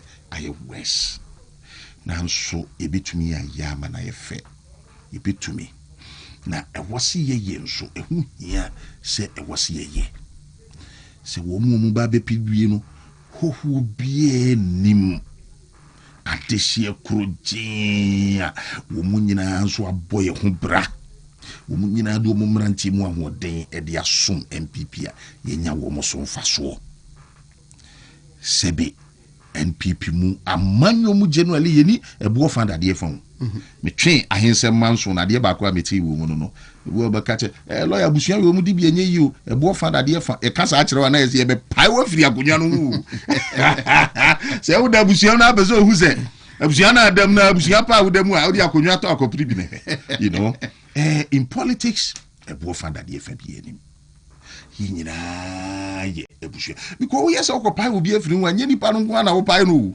wo pai ne kru pai na busua pai ya gure nso ye numbers enti ya gure de etise nyamesum yeso obi apagya ne nsa no woka se meji Yesu Kristo tum se me wura ne magye nkwa oka busua no ho efiri dane ye pa asofo okro timi ko bi eye numbers enti mesere busuafo said ye approach elections yi yenkomodie mu ne ye general attitude towards you know ye hu no say ye fitie mu nkomo enu nti mi gina baabi na mi campaign a ade sa wo mitrimu ne say in as much as say mi wo gidie mi bompa ye se nipa na mi di na chi no ebe wini no esai wo mitrim say ya amanyosem onyankopon so ne yi hene ebetimi akoba se de me support no no ne nyame beyi no ebetimi aba se de me support no onyankopon nyi no obekọ akoyi obi foforo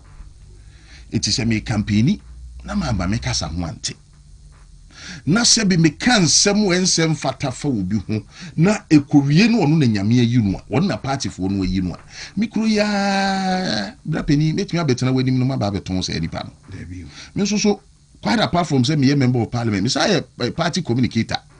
I no need the my dia boa party ansa na nyame boa ma ba bi di MP.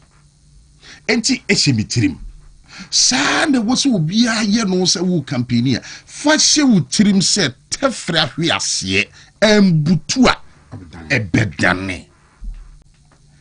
Enti edane a de wo kan fa nipa no ho no say be wo di NDC ni ko hia wo platform so.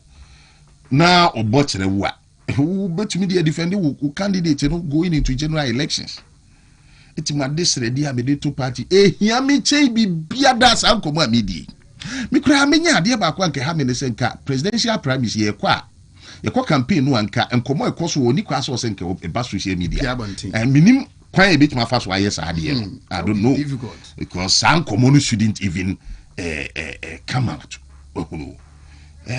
ye besere ye betumi ayama na ye fe na NPP ya manyuku no ade ba ko a ye se akan ya bakosem ho ni ye ya mana ba be kan ho ni se a bunch of people with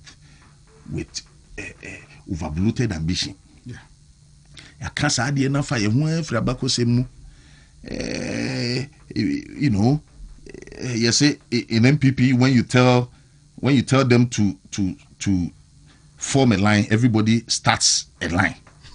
But in other political parties, when you tell them to form a line, they all form a line. Yeah, everybody starts a line. You know? No sir. Abako semba akwa mikinka ye mehunu ye ne se ebiribi ananki ye wakonya pass ye babemu. Nanso because of ambition, edi yinti e ma President Liman etimi fa e babidi. Sa di ebe kaye ho a enye. Between ye bibia for women ye ma the younger ones coming ye mumus at the end of the day you know it is not just about ambition no it is my ambition or any nothing at all it could be anywhere would this subanu telemu ye ti nyina ye hunu said ye be hunu say party no power e ye nyina ti bi din komo man ye party no power ye nyina ti bi din komo e manu ye media bebia me gina mamo manfo ehunu ye kotoa ba ne nyankopon se kwabena aha mum na mpese be de to party fo no ka se aha mum ne nyina ye pese ye ko na dodo no to ko ha Oheneba ade eche ya meti wo show yi so me be shase aton sa nipa no a party fo no yi no me be shase ye gidi aton sa nipa no a party me ntimi hunu nyansa nchen party for the door party for no dudu no and then the biaso ni yankupo betie wo nkwa on paibo you know. So in as much as I really want my candidate to win, it is also in my mind.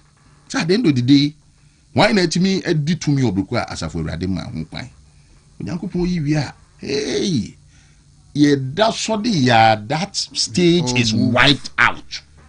I feel the party for no eyi no hey and the adwuma na te say kra na ebeye eno de ye nyina ye bokesiri na yaswa na yaye. I think say that is how you know ye party man ye na me opani u bisa me why Honorable Kennedy e Japan. Yeah. In fact me reasons no edoso but me can be me ensape briefly di kan me hwe hunu say Ghanaian economy no said ye ya running no akwakoye a three-pronged aban bia ba the taxes na tonkuku tongood na jebosia ɛno a saa nneɛma fo yɛ na aban no yɛ nyinaa yɛyɛ tonkuku a waton good no wagyegye toɔ de aka no yɛ ɛbosia for so long the economy no mu into me ebie and I the same thing ye no over and over again. The Amechusu Honorable Kennedy Japan no ye. The fifth one I'm a person ebeka which is industrialization. Baby Numa. Yes. And no me nyina so. And you see be a sebi bru wo mo ka no. Womu ni medwuma no yo there be enu nti na me ko me campaign kura ansa na me ha ase aton me wura no me din kan bo mu o maka ni nyina aba so me bo mu nyina aba so me appreciate wo mu contribution to this party hey ya na me tibi no mu nkom a sebi na me rahu o mu hwan kebre wa ka me fo mu 1 and you would see say wo mu abrama ye pen as we sit here NDC is still benefiting from some ideas of Dr. Mahmoud Bawumia. They are benefiting. And so, Omunyintum. Sabe, penny for will be anywhere fast winning so. Name mum, the amami message na ya. Say, Honorable Ken Mumba me penny say. Say, Wontumi de industrialization no become one. It will do away with your balance of payment deficit at the be higher.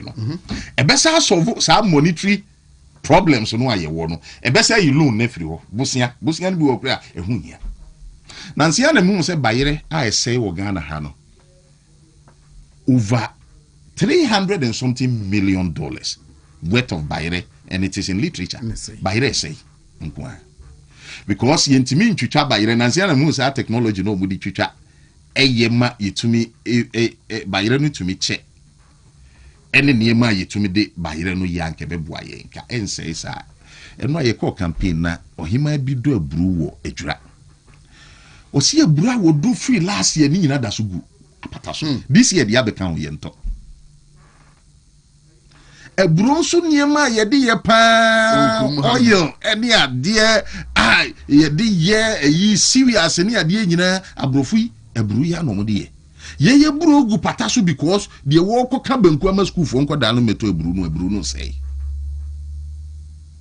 and amango ba guada hey kwesi broni every season of the year o prepare ato abinya o pe mango ato abinya ye de any season because e be bua na say e be jeni hu timi ye dia na ne bua den etimi bua so na ye say you know nti si etumi nya wo bia onu no nim se di ye bia nwuma na ohunu resources wa ye wo no na o the industry bem ni ye sase ye yesu ye produce enema wa ha what it means is enema ye ko fefra bruchiri no bibire so bete it also means yesu ye bitima export enya kwesiko sika ne bia ba beka ho it also means say enwuma nti ebuo ba ko no bo nse wudi kumu no ma bibire enu na ma take decision say yema Honorable Kennedy akonya ifri say binim say akrachefo no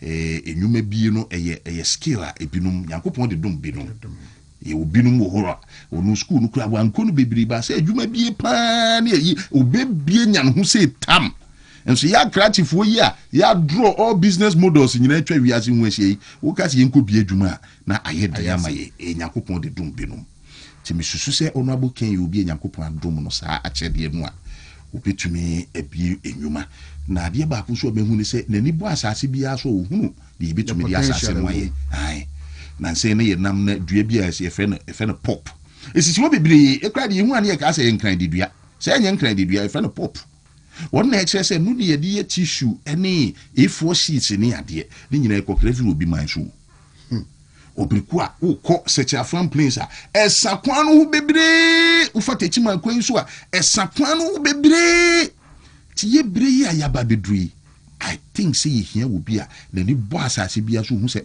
adewi yemfanye sa adewi yemfanye we ye di we ye be kube na nsia na mi hu se kube wuhui se factories ye betimi dia set up kura enye easy Fekura no se kube kura se ye sichire. Sichire ye fefra bruchire every year. Bra peni ye body nchire we nyagro. Sugar. Yes. Nyagro. Obrikwa ye nso ye betimi aye bi wa ama na yiyi. Ti bra peni ubusa me a me de no. Ye toso mi no, which somehow feeds into employment. I sit on Security and Intelligence Committee. Now, national security for only the briefings need be breya to the BNM. But unfortunately, we are not allowed to share with the public. Yeah. Ghana Mrantia up till now, it has to do omechi. Because you do omechi at the security intelligence apparatus. No, yet me follow be 1 year. Unim si ye follow no. Ghana mebu no cross border. Eko beyond the border couldn't come be a sign better. If follow him come kudi, why no cushiano, or buy only one be din kobo, or be dahin, or be ye day, if follow woman. A dear etimima ubi efa or maybe mebuno. More than many be a she womu trim. Now, Oma babe no me ama womu my a jumani wa. And your papa. And say BBC will be crum joso. Me delegate back where Fed Millicent. Or just new town. What point Juma we at 3 o'clock will be fear. Nanti any the motu. Or mutisumi on the Akuchano. Common conscience one for bargaining Pumaran and refuse. Then say, Como Tifon in a flow. Oh, because of more the bag. Wow. And see, me face honey a man where be banu. Any mabunu no ni adia. Me who said there be we are sitting on time bomb. The Nigerian example no where I was here share. Nigeria is a baby omujina nyakura is a suma wa Nigeria na ukwa na unsu no bitim. Because why do you say wako is ukwa Nigeria no ampe hotel bi pa ye amkwa nkoda na aso wanya hotel bi wakwa akoda. Wa mi ade be chena wona hotel ho. O da no akowre mu bi so wasafwa. And omo niema wo de be kata ahwena no eno anu no ne yatabiri wuko. Ne frɛ wabusuafo no manye ska ma na kyerɛ sɛ ne we wi ya ba no no. Edie ne ma Nigeria ko duru baby o moduru ya afi nipa kunkura is American ne abrese wo so obemu ni nyina asase yefiri nnwuma mabunu ni nnwuma na wa mpɛ ho asɛm anka ene wo man no mo wie ya na asase no Ghana yenso be hu sie nam sa kwantempon no so ene yeko ensase gu ho enso ya kwa esase suku nkoa ne ade a ebe chichiri mai ene yeko suku no na tight tintim ye mirim sa etwuma nso ni ho enti emami hu se honorable Ken eba na sa industrialization agenda we no so pushia ne consequent ye de nam ne se ebie nyuma mamebunu enye biyo wonya adwuma no ye otimi wa aba no so wahye na busua ase oba nso so na afi abusua nya enidaso ene ade. And I think say he's the right person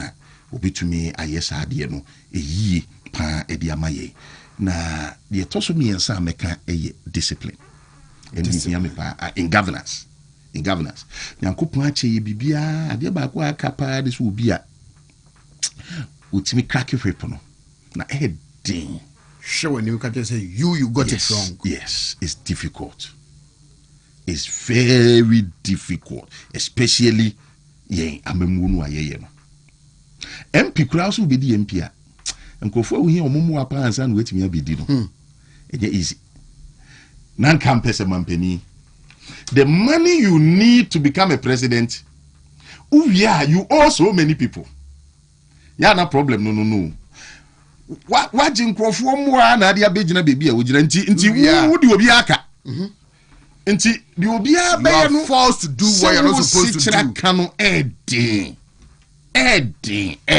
Se wo se kira kapa no edin. Eno ne gu amampanimfo no bibiri animu ase, not because of money corrupt.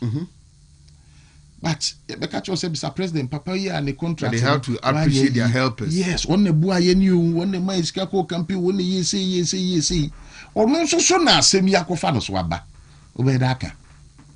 To me, I feel we will say, Mamma Muno and Kosu ye.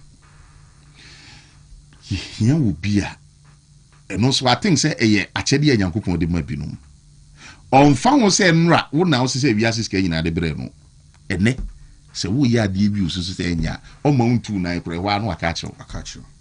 Unfortunately, some microphones and the idea who almost say omunya diplomatic because now Ghana Nika say ye diplomatic what it means in say no kurenda hoba menka. So I was coming to ask you, how do you respond to more or more a question the temperament say emotional intelligence any ade how do you ni nyina ne say Ghana for no ye po man no yi enso no ye penokre ye hu nya atwom o mana ye yi anke pepa o man so be yi agise wunya obi a sankofo no o mo nante ye heda nya de o sa na ono abo kente ne nante onyo obi a ne nante be ye o desa agise wo nso ye obi a o penokre ye onkofo bi asa no nte o penokre o mfa ho se wo ne no na ye adwuma on fa ho se eni ye ne ayedi na chi ya ye ni nami in fact mami tirim kura se ebire bi bedu a hono abo Kenya me boa no no obedi mampani a se be me kwabena mi benya a special advantage bi se wo man bi ba be di me wo woni de nti I can't even have it in my mind because me ne nam a team na me no mo nam no so mo ya ade na enya kura me hu hawa we wo mo omo say Debbie ade yi Debbie yenye ni say we see opedi bibia pepe ompe sisi disciplinary chese enti e ma hu say wo wi obodi nkra say be di minister am ya wo de na de be sa ma no say ompe hu asem sa so na man bi so obodi aya mu e man na ye yi aye ko ade ni age ade na ye de wo bi te sa ye mpe na asem no kura enko bi anya obi a you know asem he dan fa no ho a we ke ne be gro but ye gura ko pem da ben ye chechire man ya wo magu man yi mu wo se ye peda ache de ma wo mu ye hia obi a no kura kanu ba pimpi enye sabire ne ba be ka say diplomacy yes of course diplomacy but to the extent say diplomacy ya ko kire say no kura wo ho menka eno de anodi. All right, 36 minutes after 9 yes. Chairman Bukas also a chow. Vice Chairman Yape Kusugu. Your friend Daud Abubakar. He listens to you every day and he can't stop listening to you. Maybe you'll bet you come baby. Yape Kusugu ton. Yes. The last one ama meni age wono abo Ken we dey party nkomo a party na think say was ye sesa said ye ya niema ba be true niema bi abefun ye party do a ubisa mpenifo no mo so mo time na ntesa here will be a sebe wodi ade ye wo bi a emfa ho se nipa nadamfo no emfa ho se nye nadamfo no you bebu sa na say emrade te sen ye no then we just apply it okay on fa busuasem on fa sentiment enye adwuma ene die nkofo de boye chipa we party mu ne se enema asesa dodo enema asesa me mfa so bo no mpenifo no nko a I think say yi nyina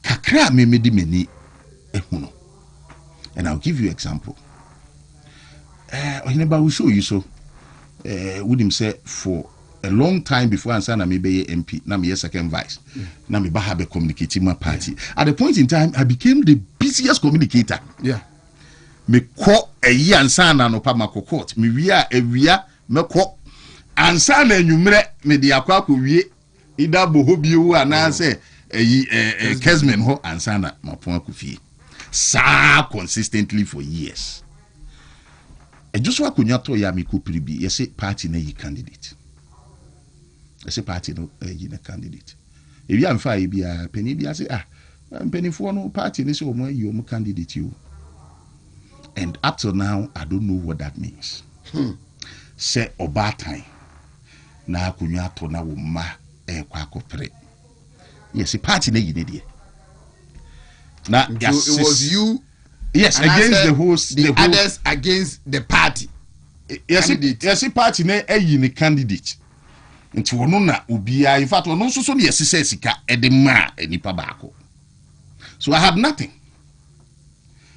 Penny bia so ho a me ko no ho a minyamwa except nipa baako bia me pese me dedidin ebetudwa because yesi party na you candidate. Nti so ya branch ya what's ne TV station hwe ka kwe fuela na me twidi ko na nyame ncha de yesese ha metie ya dance ya na me ba. Yeah. TV station be na wa Ashanti region ha na maintenance on daily basis. And just 1 week, grandma come here to be the risk involved. Every day. If you know, Obi, I won't met now will show you so that. You say, party in a candidate. And see, naturally, I was a minimum young coupon and a corporate. I call you actually, you see me a second vice, mean sign and resign. But there was also a precedent, Swame. Now Obi, I think MC and you know, yeah, man, resign. There were other people I am man resign. Me, my paper, my may resign because you said, yeah, be your nubelusu. One time, my back be him to one, yeah, you were free party no. And then your party no, we are branch here. Now we bow home more than bar. I didn't me. I didn't hear.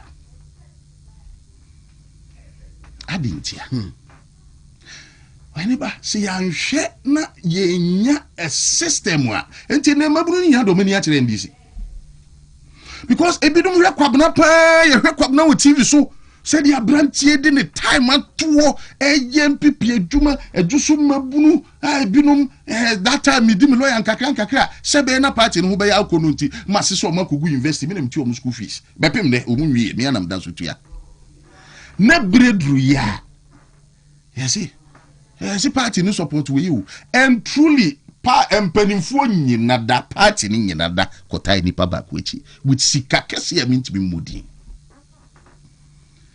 nti abranti ye no ede ne be se ne nkran wow so no so enyere no ho enye adwuma dada boko boss ma chibiu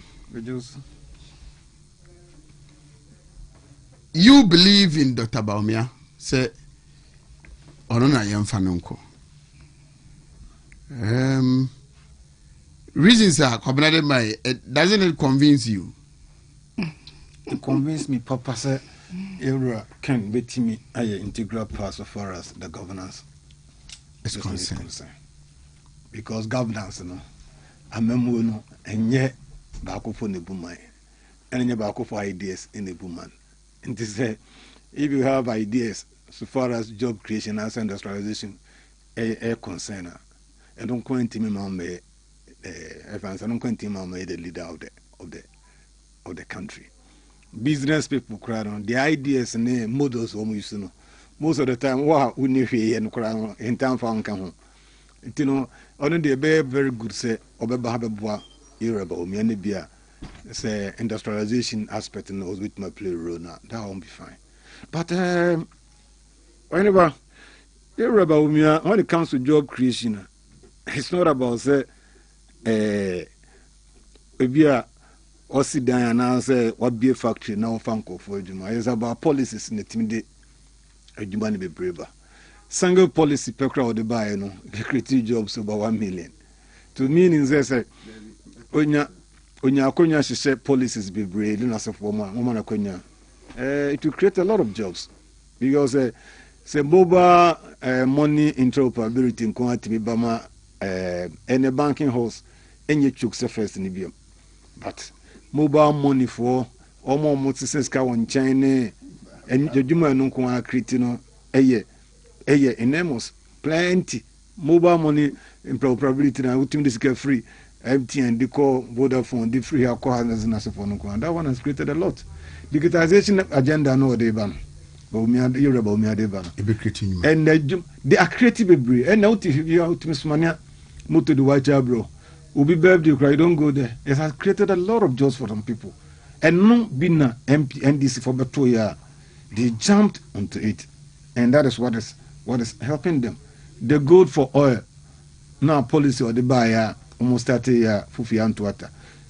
From independence time, independence time, that is 1957, ebesi 2022. Now gold reserve and Ghana when you say. Now it was around 8 tons. But the policy and the principles are Yoruba we had to buy in Unquano. Almost for a conyum abemon. Now around 30 tons. Or the over 22 tons than I become. And that one was a game changer.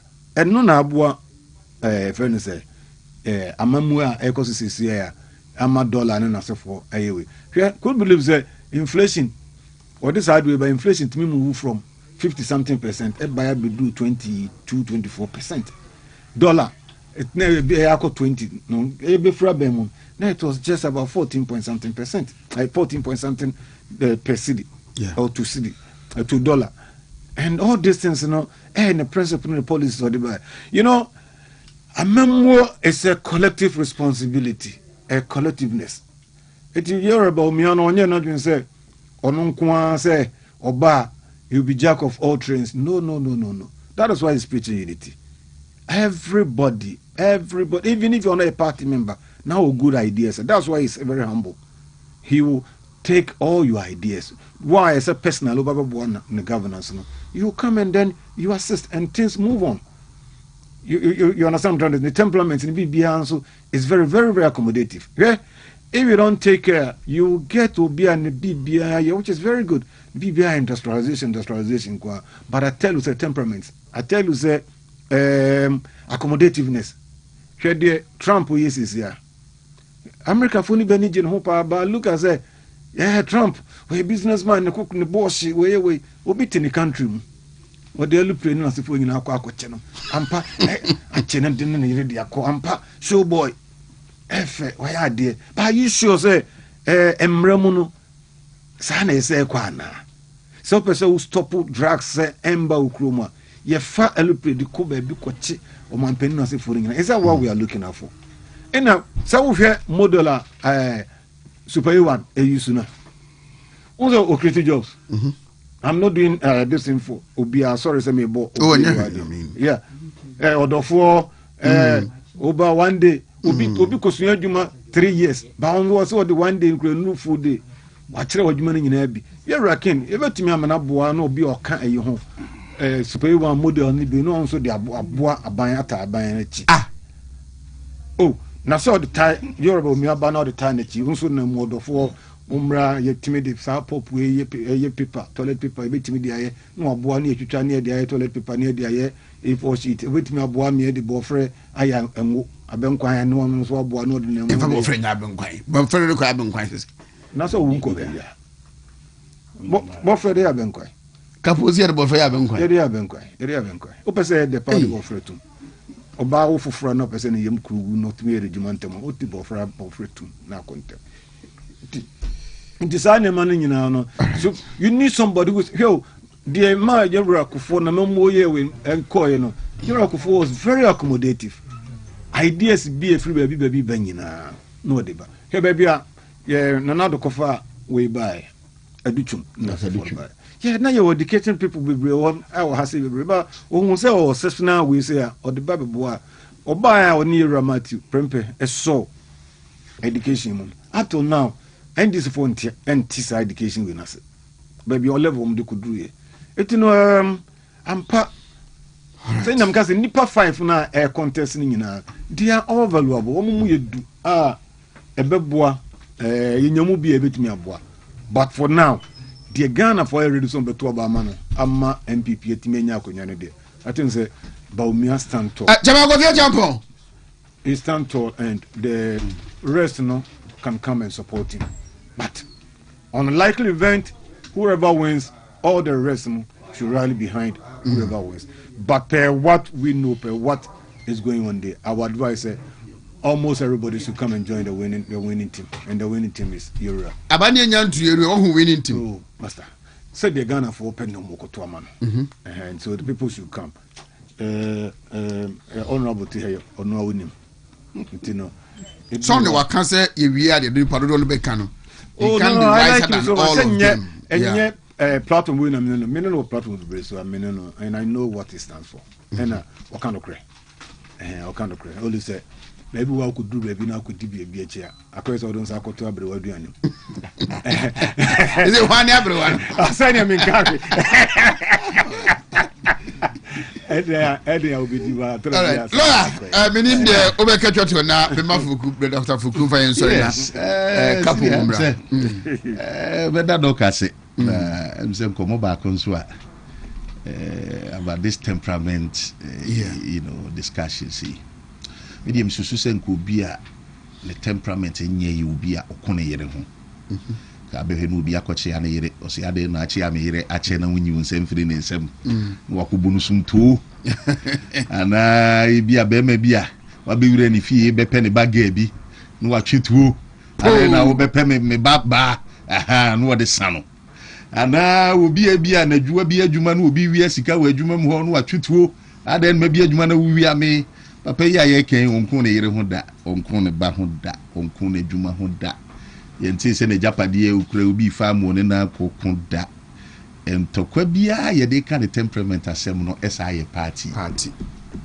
nti eno no kire bi was for the good of the party. Yes, because say obi timi fa mampani esi ho no wudi natem na se nyina se yentimi ankoka bi ama mampani no na so no ekoka bi manu a de de ka se bi wode ma ko a se ne yenso so na ye nyi ayewu mampani okokon je no yin so ye mampani a se bi nyina hu se ye papa no no including Dr. Mahmoud Bawumia se ne papa in fact the godfather ene Nana Akufo-Addo ti so obi di Nana Akufo-Addo atem no no antimi ankoje ne papa na so obi abeje wo papa ene wo sa de ye campaign ti ane se ade na obi di me papa atem na wo kokon ye nti temperament enye but also a logic no nti I think say sebe wa conducting home ye over the years na brabo as a person se party ehun do eni bi o de aka bibi na anye ye da ya de ba ko amegidi ne se de bia ya ne Nyankopon hwehwe nkofo bi de o ma ye ne ma akese a ya na enwan nkofo okofa wo mu ade ba ko amehu afa nyame hu no se betiwe na dwo so me ko elections na sikafo no mu a party atam sika dia ma wo mu ne ade na nkofo ni di line mu o mu se sika nde mo di aba enim sa aban no mu nyinam support we echi so abrante na woni hwe no beto ama na ono a ni me wini over difference of 94 votes 93 votes Nyankopon sa no ye na de enti me hwe tworo no mu na me hwe nkofo bi and even nkofo bi Nyankopon fa wo mu do mu change the destinies of nations. They are never people with perfect temperament.